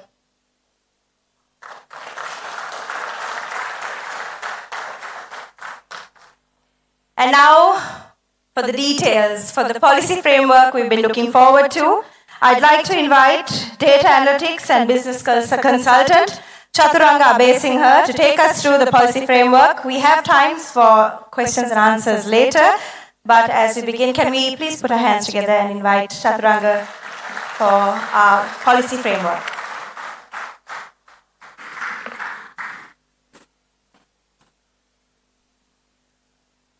Thank you, Rai. So I probably would have been the happiest person. So I moved from finance to data science and analytics in 2015. So one of the biggest hurdles in corporate sector to transform digitally and to data, one barrier is the leadership belief. And today when Andhra Kumara Dissanayaka talks about using data and informed decisions to build this country, I mean that is what any analyst or a data scientist or a digital transform coach would like to hear. And I'm glad that we have a leader like Anura and the team who believes in data. So today, before I start, I remember when I did my A-levels in commerce, there was a favorite question in the commerce paper. I think it's still there. It's at the end of the paper. Thus, differentiate economic development and growth. I think still our people in this country does not know the meaning of economic development and growth. We have been talking about economic development, and you heard earlier in the speeches both Dr. Harini and Anura how the inequality and it has not got distributed to continuously improve the lives of the people. So the growth has taken place, but development has not taken place. So the today's focus in this presentation is to give you the components and the areas that we would focus in building this economy. So when we talk about a resilient economy, we know there will be internal and external shocks, man-made shocks, the natural disasters and external shocks, but a country or economy should be able to come up fast and recover fast. That's what a resilient economy means. Before we get into how to build or put this on track and what are the components that we are going to use, we need to understand where are we now. We are in a bankrupt situation or near bankruptcy where our foreign trade deficit for the last few decades, it has been around $8 billion. It has not eased. The exports have not increased enough or the imports have not reduced. The fiscal deficit is going out of control. It's not sustainable. Currently, it's about 2,400 billion LKR, and that is the money that should be utilized to build our corporates and businesses. And again, the foreign debt of 53 billion that we owe to the world, whether we have invested this 53 billion into a productive investments that could yield our GDP. And when it comes to the income inequality, I think we discussed enough that you know that's a problem that we need to fix. And the contracting of the economy that we are forecasting a contraction of about 9% in the years to come. So whilst we have all of this in the back of our mind, I'm going to explain you the fundamentals of our economic policy. Since I was a student, or even when I was working as a professional, we had various governments and various leaders, but we never heard of a vision, a country where the country should head. Now, for Jatika we are very clear that we are driving or thriving for sustainable development. We would be driving our resources and people to take a part or integrate ourselves into the global value chain. If we can't do it, if you can't take the part of the production, if you can't be part of that value chain, we would not be able to bring those benefits to our nation. And again, we are a small nation, we might not be able to produce jobs for everyone. But 350,000 people come out of each year, so we need to create a competent human capital that we can use for our production and services in the country, as well as we can win the world where our people will go outside as entrepreneurs or service providers to build this nation going forward. As we discuss along this session, it's about an inclusive society, inclusive economy, that how do we try to create opportunity to people who does not have opportunity to get into the economic development process. The 4 pillars that we would use in building our economic policy, one is about the production plan, where we would have a strategic plan for the country which will be agreed with you all, where should the country direct. I know all the corporates here, you have 5-year plans, 3-year plans, and again a 1-year plan. But as a country, have you heard about it? Do you know where your industry should go in the next 5 years? We haven't. So we need to set that up. You have the knowledge, we will facilitate and we will create that plan. And again, for us to achieve this plan, we need the human capital. We can't have the current education system. We need to build the capacity that who can support this production and the skills that we need in this journey. And also, I think this is not a thing that we should even debate. It's the efficient and the effective government. The governance has to be efficient and effective to drive the economy, and that is a key pillar that we would look forward to. And the international trade piece. We know we can't survive on our own. There's international trade, and the global economy is there for us to capture, which we have not captured so far. And whilst we make these subtle changes or drastical changes, we need to ensure that we take into account that the geo-heritage values of Sri Lanka is shaping these changes. Because we have a culture, we have a heritage, and we have a location that we need to consider when we are making these changes. So as Anru Kumar said, that it's about the consumer. As corporate people who are here, who are the business leaders, we all know, we talk about consumer centricity. Consumer is there in the center and we evolve around us. So as a government, we are also feeling the same thing in terms of how do you bring these consumer demands or consumer needs and wants through a quality product and a reasonable price and a continuous supply both to the end consumer as well as our production processes. And when we are doing that, we need to build a efficient market. We need to build a competitive market, and the market has to be transparent. So when we say competitiveness, we need to allow people to come into businesses so that you compete. When you compete only, the quality and the price will improve. And also the transparency. As a country, we don't have a transparency. We don't know where the profits lie. We don't know the value chain. Because if you talk about today's world, it's about Industry 4.0. Where we talk, there is no barriers between the value chain, and there is a transparent wall that shows everything from the raw material supply to manufacturer to supply chain to the end consumer. Everything is visible. So transparent market is what we will drive for, and again efficient market. There's enormous amount of waste in this our country. We have lot of agri production which does not reach the consumer. Half of that get wasted. And also we have inefficient transportation systems, and demand supply is not based on data, as Anura said clearly, because the data is not telling us what is the demand. Data is not telling us what is the supply that we would have. This huge inefficiency. As we try to achieve these objectives for the consumer, the government will intervene in two ways. One is the regulations. So we will use, even now we have regulation, but that are not getting executed. And also organizing the market. There are various ways we can organize the market. We can invite the private investors to take on, this is the demand we want to create, please take, we will support you. And we can use the public ownership. As we clearly said, we will intervene clearly on the two areas that we would. And also using cooperative structures. The cooperative structures are globally very much accepted as a very efficient mode of getting capital and also redistributing the benefits of that organization. And strategic investments. We might have to do a lot of strategic investments as we go along, so that we might have to jointly invest. We have to invest, the government might have to invest, because certain industries we have not touched even. There are strategic investments like ports that we will have to think differently. How do you organize these markets?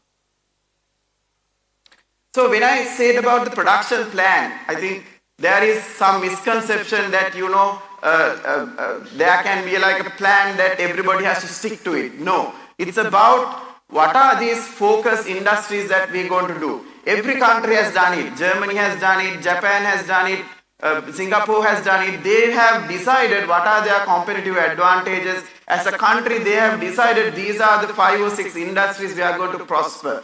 Next 10 years, this is where we will put our mind time. This is where we will put our head to. So in terms of Sri Lanka, we have IT industry at 1.6 billion, which can be taken to 3 billion. Apparel industries doing on their own with 5 billion, which can be taken to 8 billion. Tourism industry, we can take from 4.4 billion obviously to 8.8 billion potential. So we need to have a focus. We can't do everything. So we need to understand what is, and that will be inculcated into a national plan that even a child who goes to school will understand. At schools, we don't know. If you ask a child that coming out of school, what are your industries in Sri Lanka? He will be like, what? I don't know. Right? Because when we were young, it was all tea, coconut and rubber, and that's it. Right? And then the workforce, we need to create a workforce we need to underpin workforce for this production or services plan. So the education has to get reformed, the right skills and the technologies has to come into education, and then we will also look at the SME sector. As we clearly say, SME sector will allow us to distribute the wealth in more equitable way into the society, because as we grow the SME sector, which is to 53% now, if it's a developed economy, it goes closer to 90%, where the contribution of the SMEs.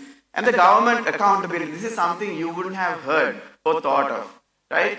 With Jatika Janabalava government, we will be responsible for the industry. We will be responsible for your business, because if you fail, we all fail. If you fail, we lose jobs. If you fail, we lose our dollars. That as a government, we will have to be responsible. Has there been any minister who has been responsible that we couldn't reach the targets? I have heard about the IT industry going to 5 billion, and I have been listening to this since 2012. But there's no responsibility in the government. The private sector tries on their own and corporates tries on their own, but there is no accountability into the government. As much as we would be responsible for the citizens, we will be equally responsible for all the businesses in the country, because we need these businesses to succeed.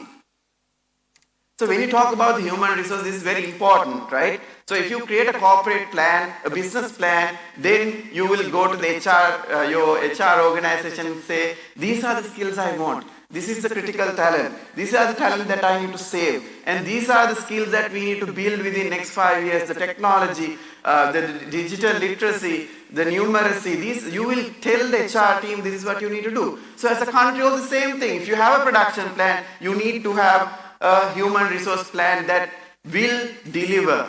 And then when you deliver that, we need to create knowledge. I don't think we have ever created knowledge. We have an exam system that does not create knowledge. We don't inculcate entrepreneurship. We don't inculcate innovation. We don't create people who can ask questions and innovate. So the knowledge is from university system to school systems. We have to ensure that the knowledge is ability to build. And the skills and the attitudes. We are very conservative nation that we don't want to take risks to do business also. And then the skills from the people in terms of digital literacy and language skills like English, we need to have those skills as we go on, and we have to create a global citizen. We can't look at only Sri Lanka and develop this country. There's enormous amount of opportunity. So if you create a global citizen, you need to have the right skills and the attitudes and the values for you to go to the world and win that world like India has done. And also a socially conscientious people, because now we know the consumers are very much concerned about environment. People are concerned about ethics. People are concerned about gender. There are so many factors that you consider when you try to consume these days. So we need to create a society that goes with the demands of the world. And when you talk about the government, there are few things that we would consider very effectively. I mean, government is again an organization that serves purpose, serves consumers, right? All of us are consumers of the government.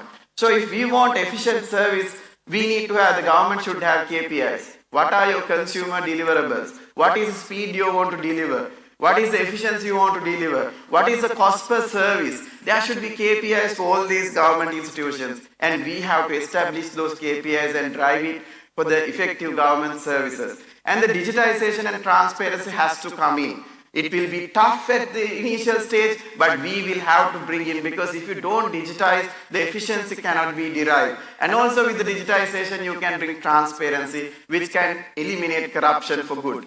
And again, rule of law, right? So if you are not implementing your law or the constitution in the country, where is the safety for the government servants?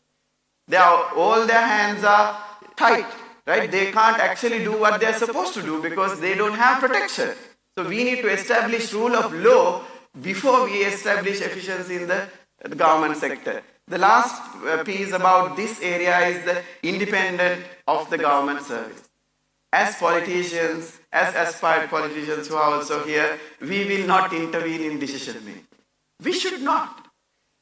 We have a vision, we are a management team, we will ensure we manage, and the particular department and the experts who are in that, the professionals will take decisions. Currently what happens is, every decision that every department want to make or policy change that they want to make, the politician gets involved. Because his interest, the conflict of interest is so high that we have created this crisis for our country. So lastly, the last pillar is about the international trade and how do we deal with the world. So we do need a strong foreign service. Do you think we have strong foreign service? Right? So do you think that they will go and try to win markets for us? Do you think they try to go and bring technology for us? Do you think they will create inroads for our SMEs to go into those markets? No, they don't do any of those. But our foreign delegates from ජනබලව, we will give them the KPIs, and if they don't achieve it, we will bring them down. That's how we will govern that service. And also, the concerns about being aligned to China, being aligned to India, being aligned to USA, whatever, whatnot, we want to have a non-aligned bilateral ties. These bilateral ties should be based on merits and competencies. As Sri Lanka, we have competencies, India has competencies, we have to come into a place where both parties are benefited, and we should not be aligned, and we don't have a policy that's aligned to either of those countries. And the trade agreements for new markets. We have penetrated enough the Western market, and the Western market is also falling in one way and also saturated in another way. But there are emerging markets like Africa, India, East Asia, which we have not done anything over the last 20 years, where our corporates on their own trying to bridge those markets. I think it's absolutely difficult if you even think of going to India. And in the ease of doing business, I think this has been discussed many places, but I think nothing has happened.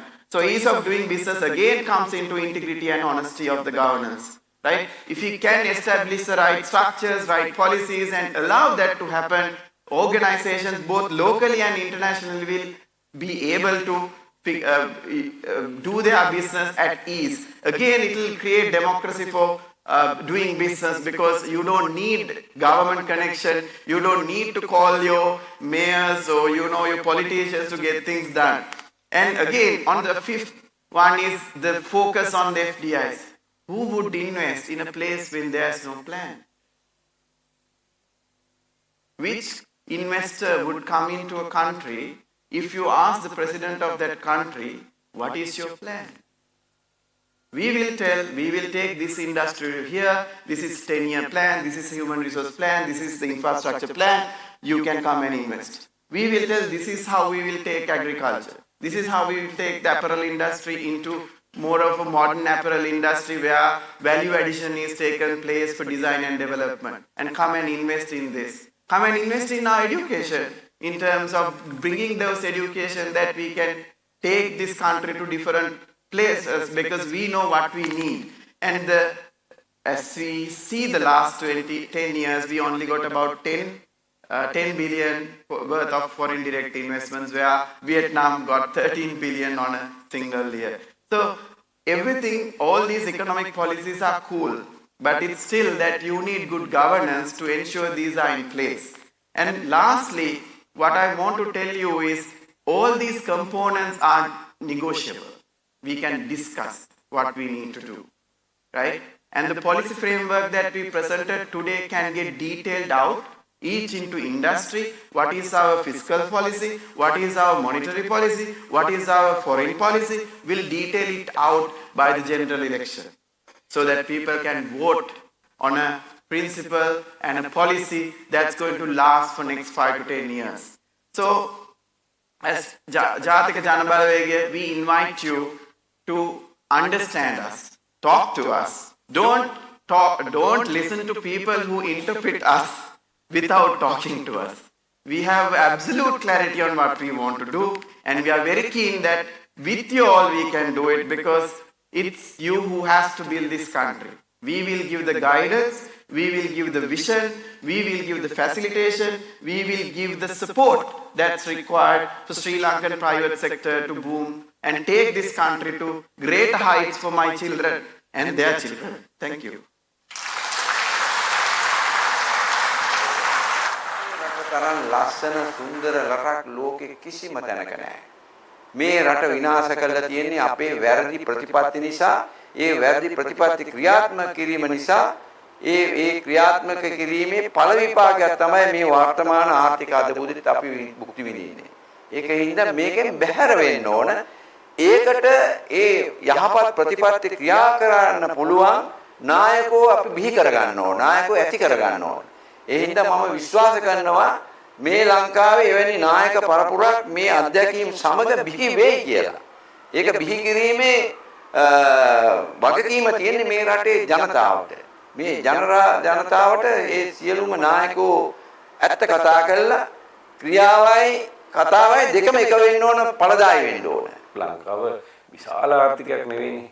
කුඩා ආර්ථිකයක්. එතකොට දැන් හැමතැනදීම අපි වැටිච්ච තැන් වලින් අපි බොහොම ඉක්මනට ගොඩ ඇවිල්ලා තියෙනවා. ඒ මේ වගේ මේ කරප්ෂන් ලෙවල් එක වැඩි වෙලා ඒ හැමදේම තිබිලත් අපි යම් කිසි විදිහකට මිනිස්සු නැගිටලා දෙනවා. එහෙම නැතුව මේ කරප්ෂන් ලෙවල් එක නැත්තටම නැති හෝ අඩු තත්ත්වයක්, ඒ වගේම මිනිස්සුන්ට මේ කියන්නේ ප්‍රතිපත්ති පැහැදිලි තත්ත්වයක් තියෙනවා නම් මම හිතන්නේ මේ ඉච්ඡා අමාරු වෙන එකක් නෑ මේ බිස්නස්මන් කෙනෙක්ට මේ ආර්ථිකයට එක්ක සහභාගී වෙන්න. මම පෞද්ගලික විශ්වාස කරන දෙයක් තමයි රටක ආයෝජනය කරනවා අනිවාර්යයෙන්ම ඒ රටට ඒකින් යහපතක් වෙන්න ඕන. පහයපතකට වඩා. ඉතින් අපි කැමති ඕනම මේ ටැක්ස් එකක් ගෙවලා ව්‍යාපාර කරන්න නම් අකමැතිම දේ තමයි දේශපාලනඥයෝ පස්සේ යන්න, දේශපාලනඥයෝ නිලධාරීන් පස්සේ යන්න කියන එක. ඒ ඔය තමයි ලංකාවේ ඇති කරන්න පුළුවන් නම් අන්න එදාට මම හිතනවා ගොඩක් ඉන්වෙස්ටර්ස්ලා ලංකාවේ කිසිම බයක් නැතුව ආයෝජනය කරන්න, ඉන්වෙස්ට් කරන්න. Sooner or later somebody should change this situation in Sri Lanka. Good luck Sri Lanka. Thank you. මේ රට තරම් ලස්සන සුන්දර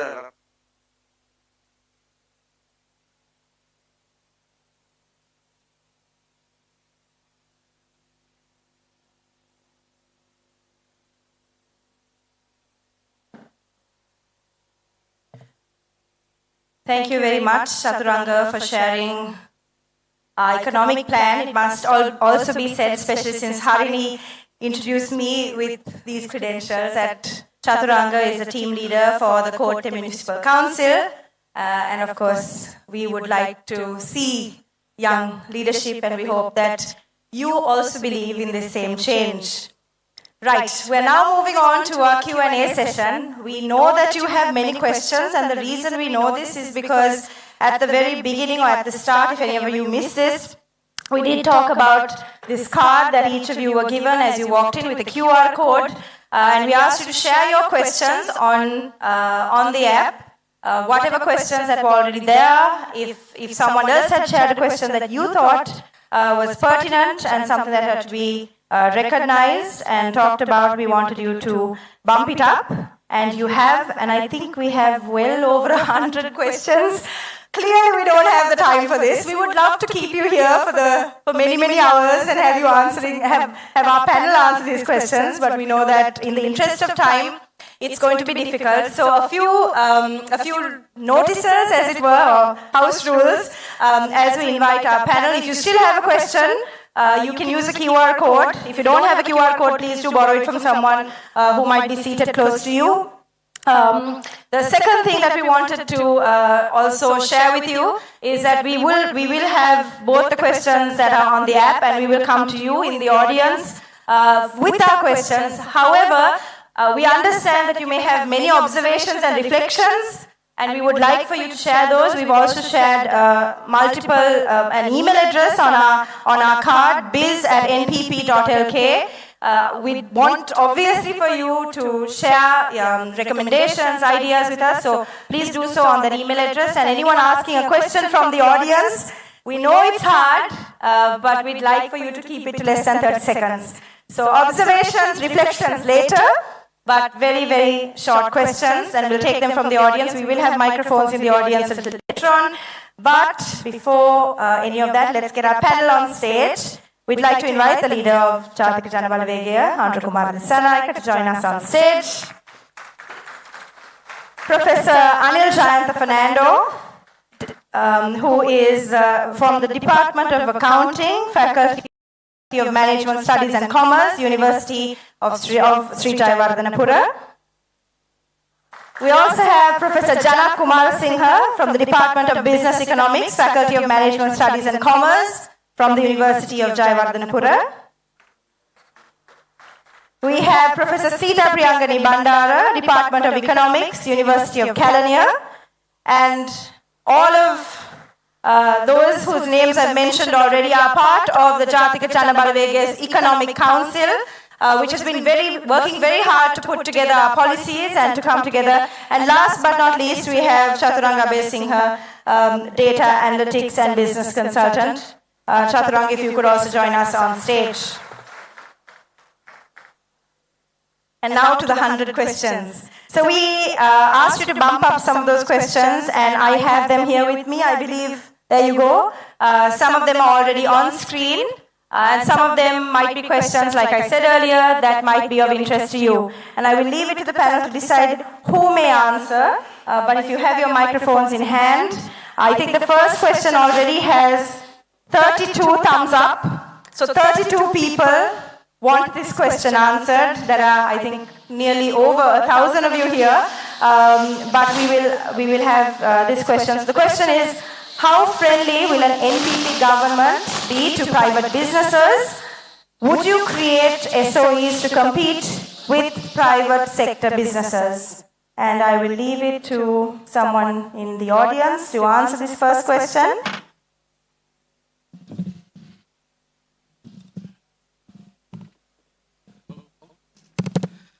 Thank you very much for posing the question.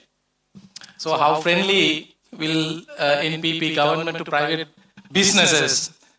As it was explained, our discussions and elaborations, it is very clear that the government role is to facilitate. Of course, it is economic growth friendly policies are there. So where we take into account all the elements and aspects of economy and economic development by considering the present situation also, how the world is changing. So we have to take into account the present situation, and also we need to be visionary because the world is changing very fast, mainly due to the landscape of economy is being changed by technology. So the very short period of time, 5 years, 10 years, 20 years time, things would change. So therefore we really proactively facilitate businesses. It doesn't, like, sometimes it would be difficult for us to understand the situation because the context as of now is friendliness depends on the connection that you have with the government. In NPP policies, no matter, irrespective of all these policies, the connections, we have really across the board common the friendly policies for the private sector. The other one is SOEs. Of course, we are not going to, as very clearly explained by Comrade Anurag, we are not going to compete, but we take into account the importance and significance of certain areas. So we should not forget the fact that even the global financial crisis that broke out in 2008 was mainly due to finance. So apart from the political sphere and economic sphere, now, especially after 1980s, another sphere has been created, is none other than the financial sphere. This financial sphere can do good and bad. To the world, actually, it has brought so many bad things. So that is the reason why we are very keen on managing, and it's not simply controlling, just being with the finance. So the government has a role to be with the financial sector. So that is the reason. It is not a competition. So because market stabilization is important. The other area is strategically important areas. As an example, it was announced energy sector. Likewise, it depends on the situation. State-owned enterprises would be strengthened not to compete, but to make sure the prosperity for everyone. Thank you. Okay, so we're moving on to one more question from our app, and then we'll come to one question. So I'd like to make sure that we have mics in the audience. The second question that seems to be very popular on our list is, do you have competent people in the NPP to run a government? Can we get some ideas as to who they are and their areas of qualification? Everyone wants to know who can do this, who from our NPP team can do this. And I would also like to encourage you, as we come to the audience questions, feel free to ask questions in any language. Okay, so our question once again is, do you have competent people in the NPP to run a government, and what can we get an idea who they are and what their qualifications are?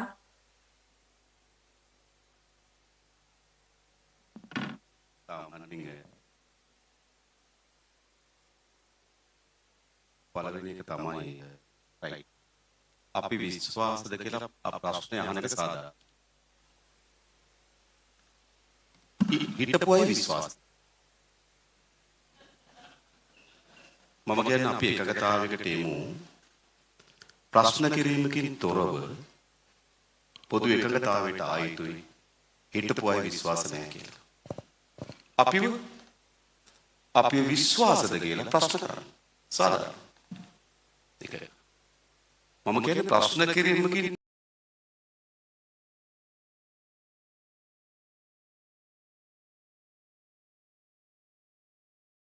අපේ රටේ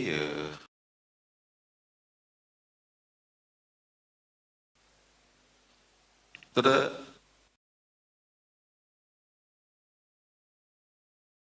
ඒ ආයතන වලින් අර ව්‍යාපාරික ආයතන තිබුණා. ඒ ආයතන එන්එල්ඩීබී ආයතනය. ඒකේ සභාපතිවරයා බවට පත් වුණේ කවුද? ආර්.සිල් වික්‍රමනායක. ඔහු අපේ පක්ෂ කෙනෙක් නෙමෙයි. ඔහු ටිකක් කිරි ශාස්ත්‍රය පිළිබඳව අවධානය හිටපු කෙනෙක්. ඔහු තමයි ඒකේ සභාපති කරේ. ඊළඟ මිල්කෝ ආයතනය තිබුණා. එතන මිල්කෝ ආයතනයේ සභාපතිවරයා බවට පත් කරේ ඒ වෙනකොටත් අපේ රටේ කිරි ශාස්ත්‍රය පිළිබඳව විශාල පරීක්ෂණ ගණනාවක් කරපු පසුවයිතුවරේ.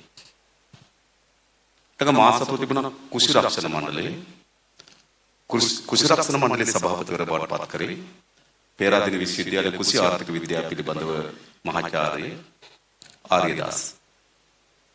මාසතුරු තිබුණා ලක් පොහොර ආයතනයේ ඒක බිස්නස් එකක්. ලක් පොහොර ආයතනයේ සභාපතිවරයා බවට පත් කරේ එලිෆන්ට් හවුස් එකේ හිටපු මාකටිං මැනේජර් ද මැල් මහත්මයා. එතකොට මේ බොහෝ අය ගොඩක් ආයතන ගැන මම කියන්නේ නැහැ. මේ බොහෝ අය මම දැක්කේ පත්වීම් ලිපිය දෙනකොට. එහෙනම් විශ්වාස කරන්න ඕන පුද්ගලයන් නෙවෙයි. විශ්වාස කරන්න ඕන ඒ පුද්ගලයන්ට හැකියාව තියනවාද? හැකියාවන් දක්ෂතාවයන් තියෙන කට්ටිය මෙතෙට යොදා ගන්න.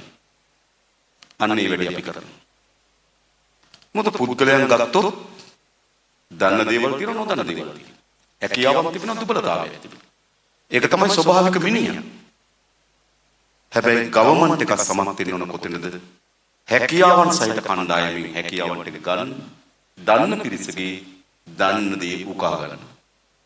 ඒ නිසා මම හිතනවා අපේ හැකියාව තියනවාද කියන ප්‍රශ්නට වඩා අපි ඔක්කොටම හැකියාව තියෙනවා.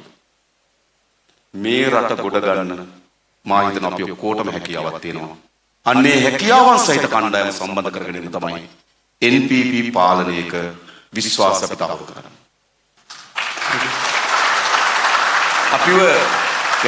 අපිට මේ හැකියාව නැහැ කියලා විශ්වාස. ඒ කියන්නේ NPP එකට මේ හැකියාව නැහැ කියලා විශ්වාස කරනවා. ඒ කියන්නේ ඔබටත් ඒ හැකියාව නැහැ කියන එක. නිසා අපේ ප්‍රයත්න බවට පත් වෙන්නේ අපි ඔක්කොම ඒ හැකියාවන් සහිත කණ්ඩායම කොහොමද මේ වැටී තිබෙන රට ගොඩ ගැනීම සඳහා උපයෝගී කර ගැනීම තමයි අපේ වැඩසටහන බවට පත් වෙන්නේ. ඒ නිසා මම අපි විශ්වාස කරනවා නම් මේ වැඩේ කරන්න පුළුවන්. බොහොම Our audience ke prashnaකට yomu wemu. If anyone has a question, please raise your hand and we will bring the microphone to you. There's a raise hand there, we may have to.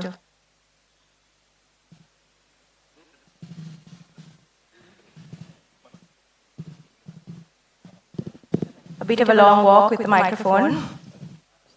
But we will come to you, sir, in a few. වඩා පුළුල් මහජන සහභාගීත්වයක් සඳහා entrepreneurship එක what are the instruments, the financial instruments that you propose to infuse capital, most required capital for the SME sector to have a wider public participation of the development programs of our country? Yeah, so that's a good question. Throughout our discussions, we have identified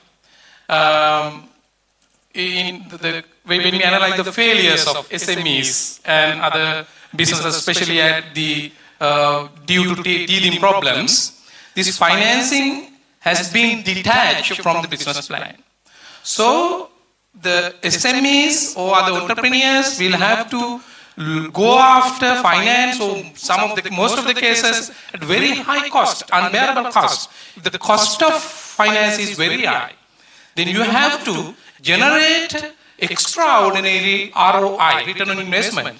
With the present concept, it is not possible. So that government also has a responsibility to bring or integrate financing with businesses as well. That opportunity and the freedom is there for the private sector as well. We have proposed within the Ministry of Small and Medium and Small Enterprises to have a separate section for the banking to support finance this. So mainly SMEs. Apart from that, including this strategic businesses as well, we have thought of crowdfunding and even green financing as well.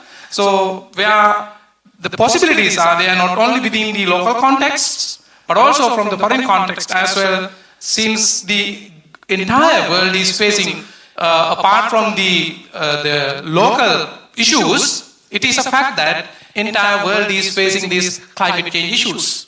So opportunity and a particular window has also been open for green financing as well. So we have thought of this financing. In summing up, our strategies, we will discuss and see different apparatus and instruments have to be thought of, maybe a bank or financial systems where the central bank would of course guide them. Our focus and target is not to isolate or not to separate financing from entrepreneurship, integrate financing with businesses and entrepreneurships. If no one is adding on a question, okay, we can take one question, then we'll move to one more here. I have a question. Will you address higher education institutions? I mean, what is your opinion? I have designed a master's course which is not there in the whole world, which has a potential of millions of years per year. But nobody is taking it. I sent so many letters to the newspapers, no one is considering. There is a requirement for master's course in construction auditing, construction management and auditing. It has a potential of more than million per year. The master's course is not there in the whole world because I have designed that course. I have given a YouTube lecture. No, I have given a YouTube. No, you can just listen that. Thank you, sir. I think your question is about education, so we may be able to answer that very briefly. Definitely, your idea is well taken. Definitely, we will respect.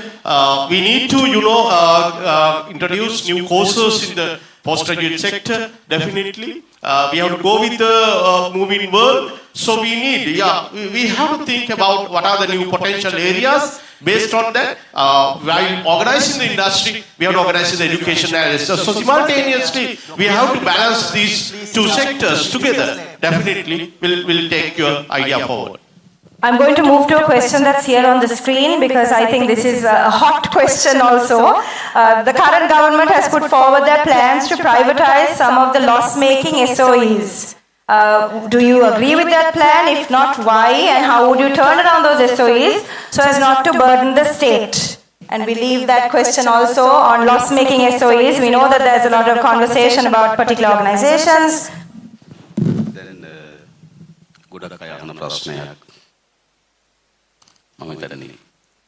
අපේ වාණිජ මණ්ඩලයේ උපසභාපතිතුමා නදුමින්දයි මා අතර වැඩිපුර සංවාද වුණු කතාව එක මෙහිමයි. අපි හිතනවා රාජ්‍යය මූලික වශයෙන් මා කලින් කිව්ව වගකීම් දරේ තැන ටිකක් තිබෙනවා. ඒ ටික රජයේ තබා ගත යුතුයි. දැන් ගොඩාක් CPC එකේ ලොස් එක ගැන කතා කරනවා. CPC එක කාර්යයන් දෙකක් කරනවා. එකක් crude oil ගෙනල්ලා ඒගොල්ලෝ පිරිපහදු කරලා විකුණනවා සබ්කස් කරලා. තව කොටසක් කරනවා පිරිපහදු කරන ලද තෙල් ගෙනල්ලා මාකට් එකේ විකුණනවා. සාමාන්‍යයෙන් අපි කවුරුත් දන්නවා ක්‍රූඩ් ඔයිල් ගෙනල්ලා විකුණන සෙක්ෂන් එක හොඳයි කියලා. නම් පාඩුව තියෙන අතර. ඔතන CPC එකේ කාර්යය මොකක්ද? ටෙන්ඩර් කරලා ඕන කර තෙල් ටික ඉවත් තෙල් නැව කොළඹ වරායට ගෙනියනවා. කොළඹ වරායට ගෙනාවට පස්සේ ඒ තෙල් කොළොන්නාවේ සහ මුතුරාජවල ගබඩා වලට ගෙනියන නල පද්ධතිය මෙහෙවන්නේ CPSTL කියන පුද්ගලික සමාගම. කොළොන්නාවේ සහ මුතුරාජවල ගබඩා සංකීර්ණ පාලනය කරන්නේ CPSTL සමාගම. ඒ ගබඩාවල සිට පෙට්‍රල් සෙට් දක්වා බෙදා හරින්නේ CPSTL සමාගම. අලෙවි කරනවා තෙල් සංස්ථාවේ සෙට් වල හා නියෝජිත සෙට් වල. නම් තෙල් සංස්ථාවේ එක කරන්නේ කාර්යයන් දෙකයි. එකක් තෙල් ගේන එකයි සෙට් වල විකුණන එක. සෙට් වල විකුණන තැන පාඩු නැහැ. මොකද එතන විකුණන්නේ කමිෂන් එකට. එනම් ප්‍රශ්න තියෙන්නේ කොතනද? එකක් ගේන තැන ප්‍රශ්නේ. පහුගිය කාලේ සාමාන්‍යයෙන් උගල දන්නවා සිංගප්පූරු ෆැක්ටරි එකත් එක්ක බලපුවාම අපි තෙල් ආනයන කරපු දවසේ ඉඳන් ප්‍රීමියම් එක ඩොලර් 4ට වඩා වැඩි ගිහිල්ලා නැහැ. පහුගිය දවස්වල ප්‍රීමියම් එක ඩොලර් 28යි. ඒ කියන්නේ පෙට්‍රල් ලීටර එකට රුපියල් 57ක් ප්‍රීමියම් එක. හරිද? එතන ලොස්ට් වෙන එක තැන. දෙවෙනි තැන ආණ්ඩුව කියනවා ඒගොල්ලන්ගේ කොස්ට් එකට වඩා අඩුවෙන් තෙල් විකුණන්න කියලා. ඔගොල්ලෝ ව්‍යාපාරිකයන් හිට කොස්ට් එකට වඩා අඩුවෙන් විකුණන පාඩුවේ. නැත්නම් මේ පාඩුව සහන ආධාරයක් ලෙස භාණ්ඩාගාරේ බාර ගන්න ඕන. හැබැයි භාණ්ඩාගාරේ බාර ගන්න නැතුව ඒක තෙල් සංස්ථාවට වැටෙනවා. 2019 භූමි තෙල් සහන ආධාරය නිසා විතරක් පාඩුව රුපියල් බිලියන 7යි. භූමි තෙල් වල කොස්ට් එකට වඩා අඩුවෙන් විකිණීම නිසා ඇති වුණු පාඩුව රුපියල් බිලියන 7යි. එතන පාඩුවක් ඇති වෙනවා. තුන්වෙනි තැන තෙල් සංස්ථාව ඒ අලංකයට දුම්රිය දෙපාර්තමේන්තුවට හමුදාවට ප්‍රවාහන අංශයට ණයට තෙල් දීලා දෙනවා. විදුලි බල මණ්ඩලයට. ඒගොල්ලෝ ණය ගෙවන්නේ නැහැ. හැබැයි ණය ගෙවන්නේ තුනට ඊළඟ නැවට තෙල් සංස්ථාව සල්ලි බදිනවා.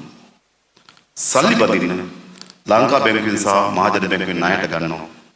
දැන් තෙල් සංස්ථාවේ ණය ප්‍රමාණය ට්‍රිලියන 1යි. ට්‍රිලියන කියලා කියන ආසන්න වශයෙන් ගත්තොත් මම හිතනවා අපි 15 පොලි අනුපාතික බැලුවා බිලියන 150ක් පොලි ගෙවුණා. එහෙනම් ලොස් වෙලා තියෙන්නේ කොතනද? ලොස් වෙලා තියෙන්නේ ගවර්න්මන්ට් එක නිසි පරිදි කළමනාකරණයට අසමත් වීම. මම කියන්නේ තෙල් ගෙනල්ලා විකුණලා ලාභ ලබන්නත් බැරි නම් ඉල්ලු මඩු වෙන්නේ නැහැ, අපත යන්නේ නැහැ, කල්ලිකුත් වෙන්නේ නැහැ. ඒ සංස්ථාව පවත්වාගෙන යන්න බැරි නම් ගවර්න්මන්ට් එකට ගෝජන සේවා මධ්‍යස්ථාන පවත්වාගෙන යන්න බැහැ. ගෝජන සේවා මධ්‍යස්ථාන කාර්යයට වඩා සංකීර්ණයි. ඒ නිසා ඒක තියෙන්නේ මම කියන්නේ අත්තරින පැත්තට නෙවෙයි බල ශක්තිය ගවර්න්මන්ට් එක අතේ තියා ගන්න ඕන කාර්යක්ෂම කළ හැකියි. හැබැයි සමහර ශේත්‍ර තියෙනවා අපි කතා කරමු අපි එකඟයි. මම කලින් කිව්වේ මූල්‍ය සහ බල ශක්ති ශේත්‍ර පිළිබඳව තමයි අපි අවධානය යොමු කරන්නේ. අනිත් ශේත්‍ර පිළිබඳව අපිට සාකච්ඡා කරන්න පුළුවන්. අපිට එකඟතාවයකට එන්න පුළුවන්. මේ තෙල් සංස්ථාවේ ලොස් එක ගැන ප්‍රශ්නේ මොකද වෙලා තිබෙන්නේ? තෙල් වල වැරද්දක් කරේ. එහෙම නැතුව තෙල් වල වැරද්දක් තිබුණා නේද? එහෙම නෙවෙයි මේ කළමනාකරණය පිළිබඳව මතුවී තිබෙන ප්‍රශ්නේ. අනිත් එක මේ ආයතන විශාල බරක් වෙලා තිබෙනවා. දැන් ඔබ හිතන්න මේ වෙනකොට තෙල් සංස්ථාවල සේවක කීයද ඕන? තෙල් ගෙනනලා විකුණන්නේ කාටද? සෙට්ටයි කියන කීයද ඕන සේවක? එඳ මේ සේවකයෝ වැඩිවීම සිද්ධ වෙලා තියෙන්නේ දේශපාලන මත. අද විශ්වවිද්‍යාලවල ඇකඩමික් ස්ටාෆ් එකට වඩා නන් ඇකඩමික් ස්ටාෆ් එක වැඩි. උගන්වන්න ඉන්න අයට වඩා උගන්වන්න සපෝට් කරන අය වැඩි. ඇයි? උගන්වන අය දේශපාලන පත්වීම් දෙන්න බෑ. ඇට ෆස්ට් ක්ලාස් එකක් තියෙනවා, සෙකන්ඩ් නම්බර් එකක් තියෙනවා. හැබැයි ගාඩන් එක සුද්ධ කරන්න දේශපාලන පත්වීම් දෙන්න පුළුවන්. මේකයි සිද්ධ වෙන්නේ.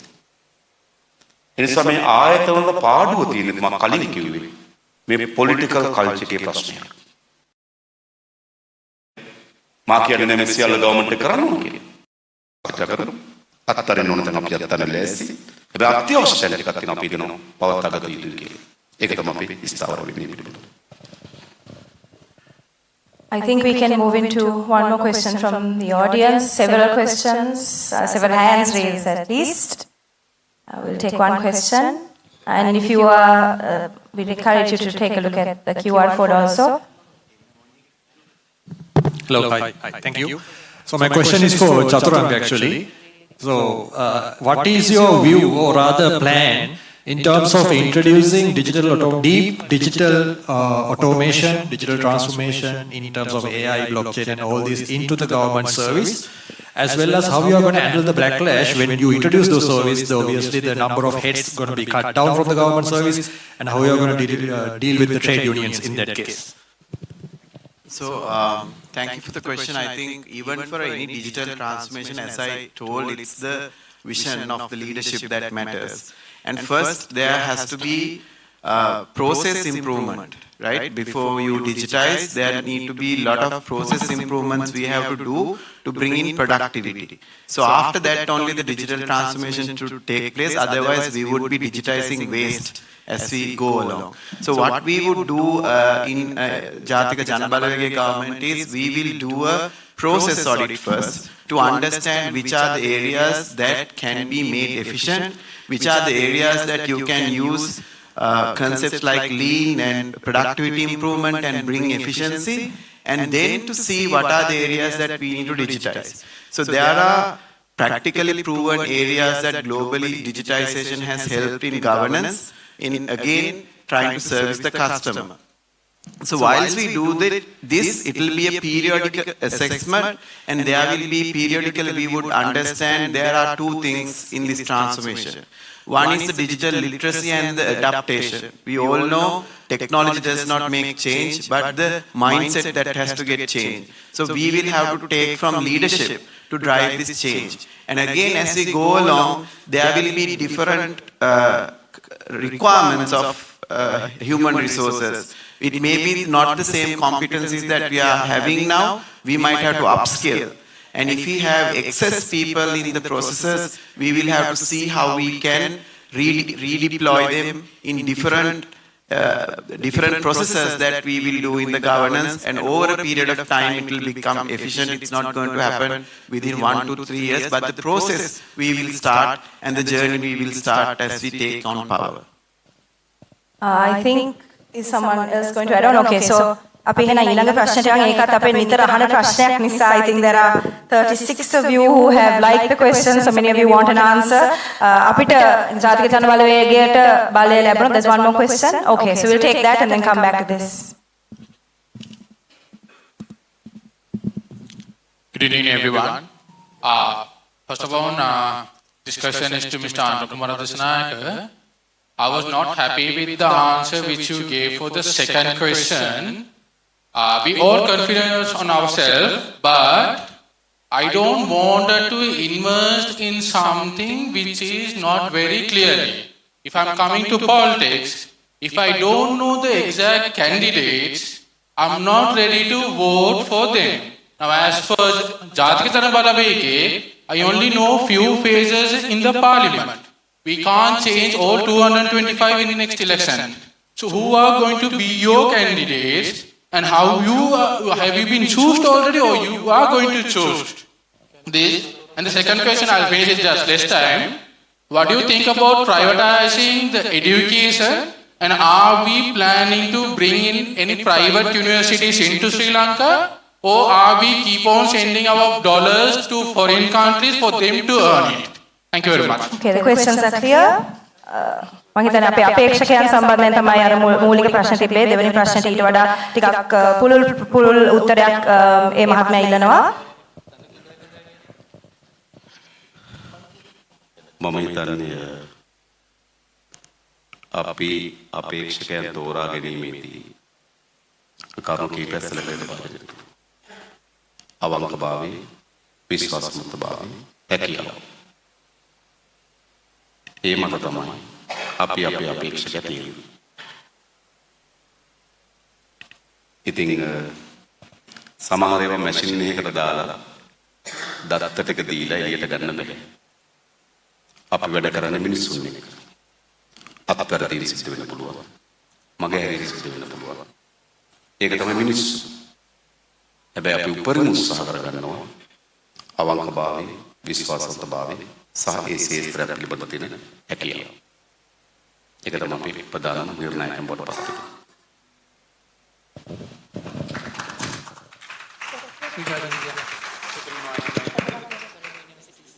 Education.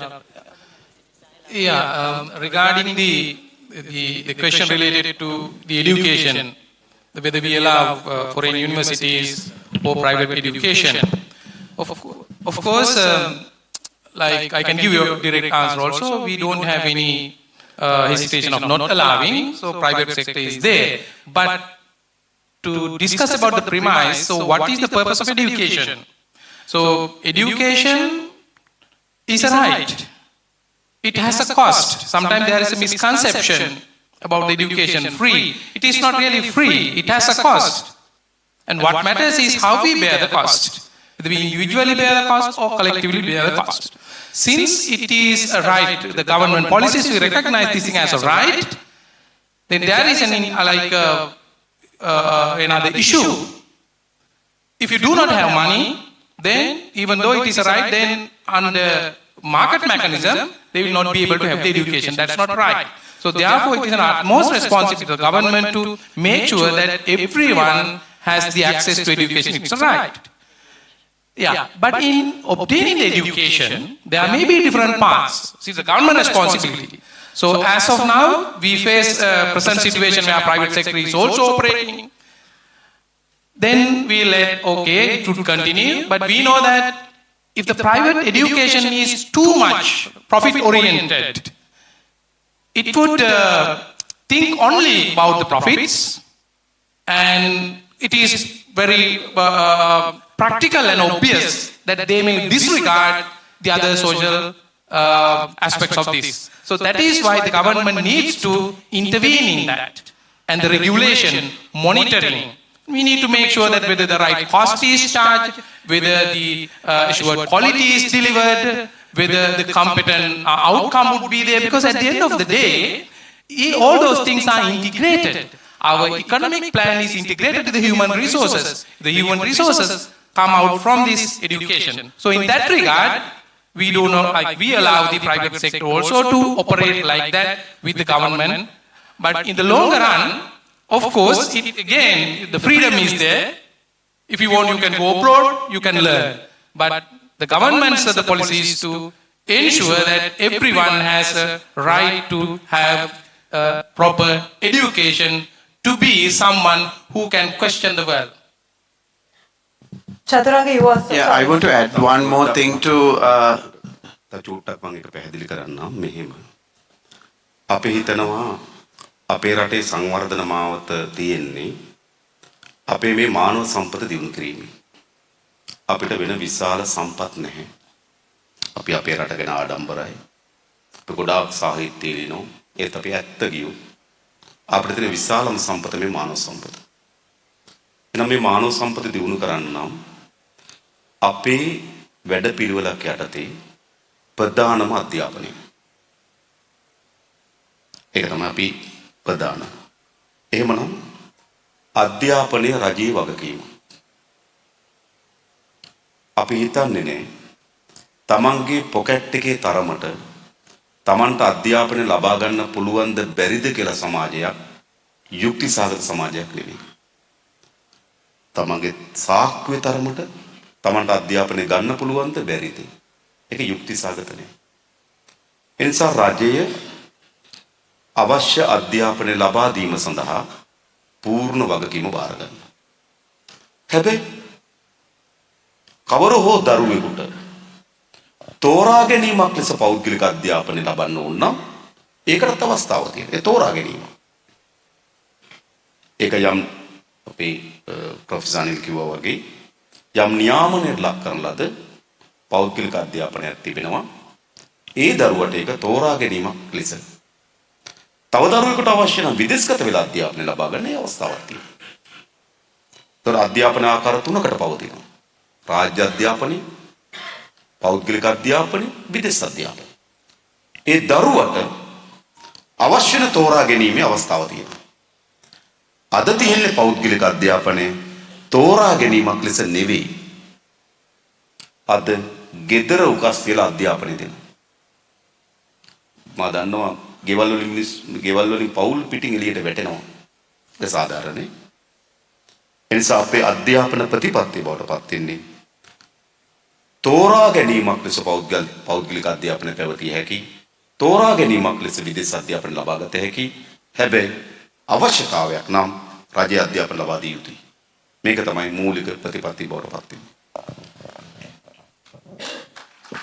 I hope that answers your question, but I'll just add on, if you're looking specifically for candidates, it's a long list of candidates it's a local government election, there are many candidates.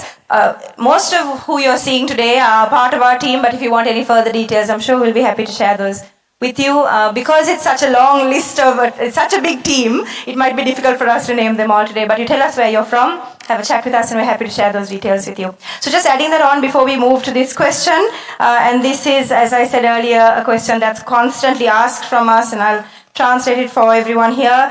Balaya labunot Rajapakshala ඒ කඳුරෙන් සොරා කාපු මුදල් නැවතත් ලබා ගන්නේ කොහොමද? ඒක ප්‍රායෝගිකව කරන්නේ කොහොමද කියන ප්‍රශ්නයක් තමයි මිනිස්සුන්ට තියෙන්නේ. ඉතින් මම හිතන්නේ අනුර සහෝදරයා මේකට උත්තර ලබා දෙන එක වඩාත් සුදුසුයි කියලා. මම හිතන්නේ අපි මේ පිළිබඳව අධ්‍යයනය කරන්න අපේ නීතිඥ කණ්ඩායම පත් කරා. මේ නීතිඥ කණ්ඩායම ප්‍රධානී අපේ හර්ෂ නානායක්කාර නීතිඥවත් මෙතන ඉන්නවා. මම හිතන්නේ දැන් බොහෝ අය කියනවා මේක කරන්න බැරි වැඩක් කියලා. කරන්න බැරි වැඩක් දූෂිතයෙකුට. මේක කරන්න පුළුවන් වැඩක් අදූෂිත ව්‍යාපාරයකට.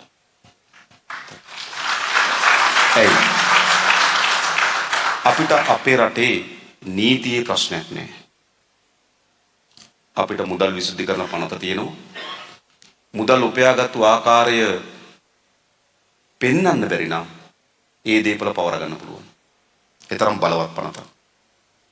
පොදු දේපල පනත තියෙනවා. රාජ්‍ය දේපල වලට රුපියල් 25000කට වඩා වැඩි අලාභානි කරොත් බේල් නැහැ. පොදු දේපල පනත. ඔයගොල්ලෝ උදාහරණයක් කියන්නම්. අර විශ්වවිද්‍යාල ශිෂ්‍ය උද්ඝෝෂණයක් කරලා පාර්ලිමේන්තුවේ වටරවුම ගාව පඹේ පිච්චුවා.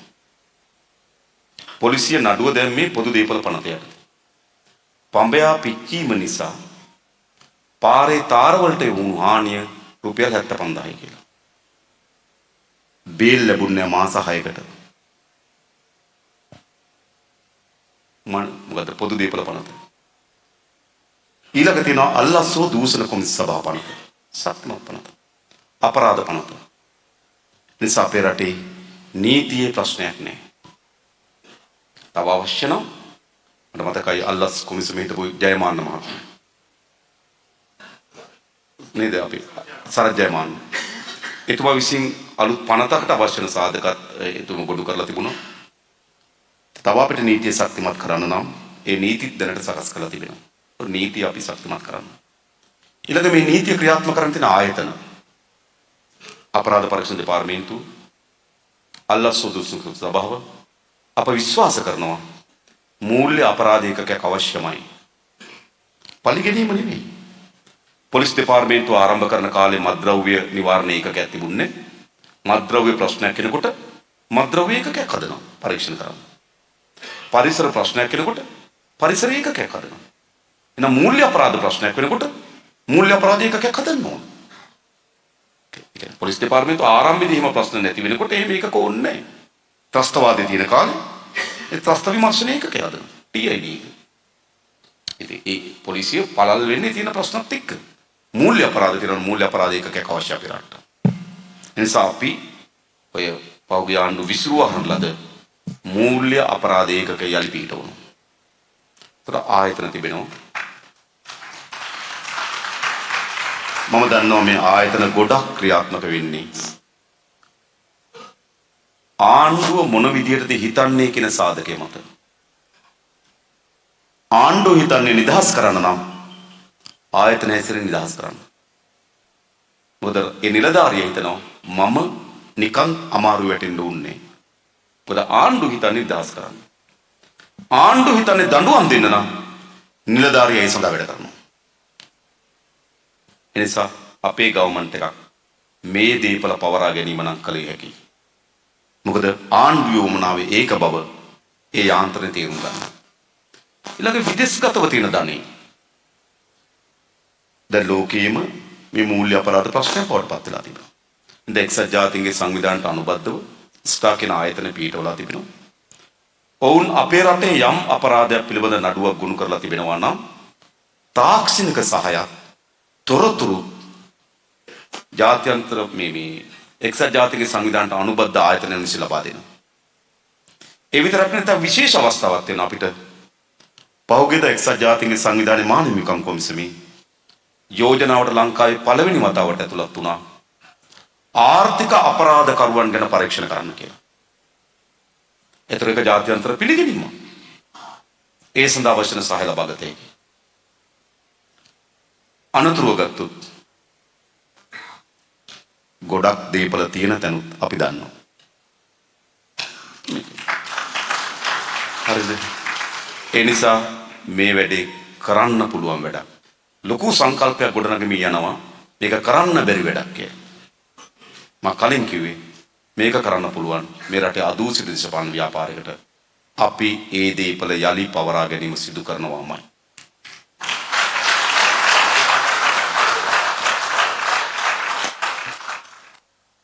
Thank you very much. I think we have time for only one last question. Shaminder, do we have a question from the back? Just one more question. This is our last question for today. Yeah, good evening. This is actually, as traders, the main problem we face in this country is that the paperwork. Like, any paperwork or, the procedures, rules and regulations to open a business or run a business which is already started. We are facing very difficult time in this regard. I remember about 2016 or 2017, I met a gentleman from Korea. He said, you people ask us to come here to invest in business, but by looking at your rules and regulations, we don't feel like doing business here. We feel like running away from this country. So how are you going to overcome these issues, please?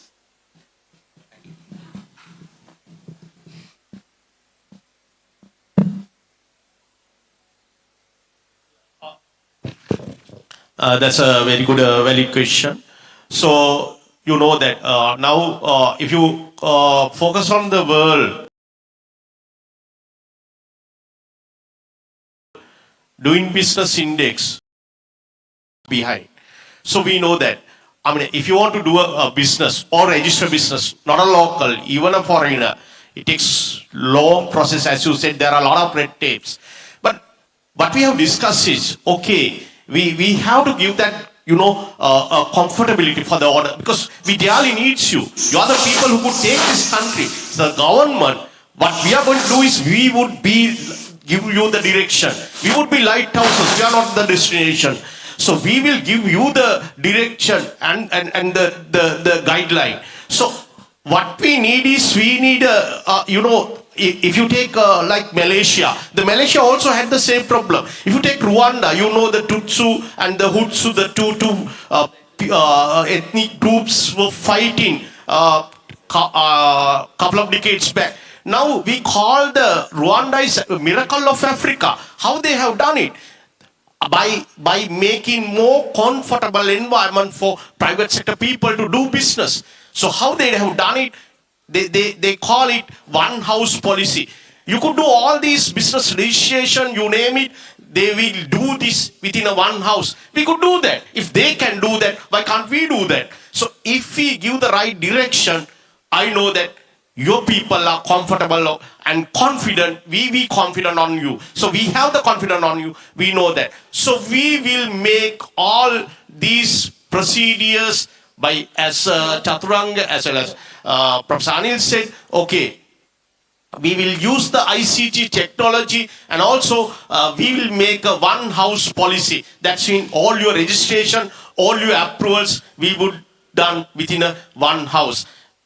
And we have to mention, this is our economic council. We have a lot of people who are supporting in the respected fields, and we have our former parliament member Sunil Hadinathi. You all know that figure, and there are many people who might not known to you, but they are really supporting us. They are experts in their field. Now they are, they want to support, but they don't have a room. So this is the now from me also some people ask why you are supporting them, because this is the right place to support. So therefore we are supporting.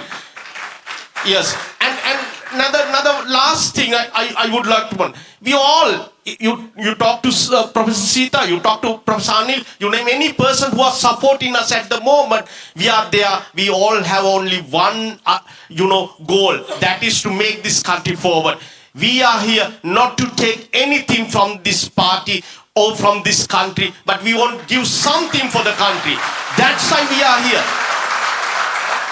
And don't believe that we are here because we don't have any chance to go abroad and work there. No, we are here. We don't want anything from this country. We have given enough by this country, by the poor people. So we want to do something for this country. And we are not expecting anything from for that service that we are going to do that. Thank you, Professor Janak. I did say final question, but we have a final question. This is a question that's already here, and I believe Professor Sita will be answering this. How would you promote foreign investments and export industries? Are you against FTAs? Important question, because this is something we get asked, and I believe Professor Sita will answer. I will give you a very brief answer. To promote the foreign investment, first thing is, we as a country, we need to have a sustainable political environment. I think at the moment, as we don't have such sustainable or suitable political environment, no investors willing to come here. So as a political team, we are trying to establish the very friendly environment for investors, and through that we are trying to promote export sector. And asking the FTAs, though we are against for the FTAs, no. We are very friendly, we are happy to have FTAs, but not in the way that we are doing at the moment. At the moment, when we are doing free trade agreements, whatever the country they invite, maybe Japan, maybe India, maybe some other country, if they invite, even in the corridors, our politicians are ready to have FTAs. FTAs should not be like that. FTAs should have taken long process. We need to analyze what are the benefits for both countries. What are the areas that we are going to free from tariff. Then we need to evaluate the cost benefits and what are the sectors we are going to open up. Especially if we are willing to have a free trade agreement with New Zealand, Australia, we have to have too many benefits. But if we are going for a free trade agreement with India and some other countries, we have to think about what are the benefits we can have.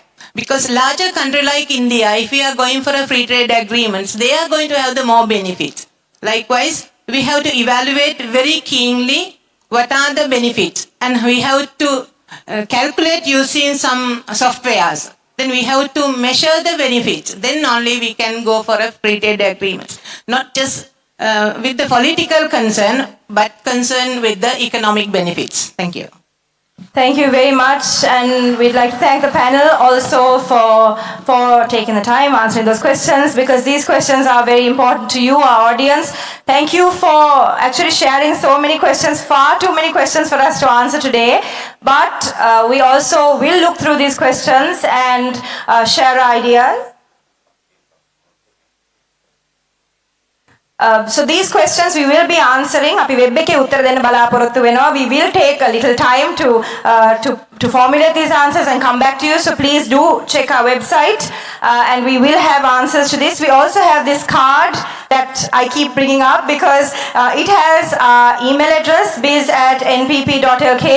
If you have any reflections, observations, suggestions, recommendations, brickbats, we're open to everything. So please do share your ideas. We know many of you are here on the invitation of somebody that you know who is in touch with the NPP, with the Jathika Janabalawegaya. So we'd like to ask you to continuously keep in touch with us, ask us questions. They may seem difficult, but truly for those of us here from the Jathika Janabalawegaya, we have a very clear vision. We have a compass or the Malimava that leads the way for us, and we are very certain in the fact that this structure, this system needs change, and it is the Jathika Janabalawegaya that can make this change. So thank you very much for being here at the National Economic Forum of the Jathika Janabalawegaya. We understand also that the networking session is almost as important as this forum and the Q&A session. So we'll move into that right now. And once again, thank you so much for being here and continue to talk to us and support us. Thank you. We do have refreshments. That's what I meant by networking. There's food and drink, so please do stay on. I understand many of you will be very hungry. It is past 8 o'clock. Have some food, talk to us, and only then go back home. Thank you.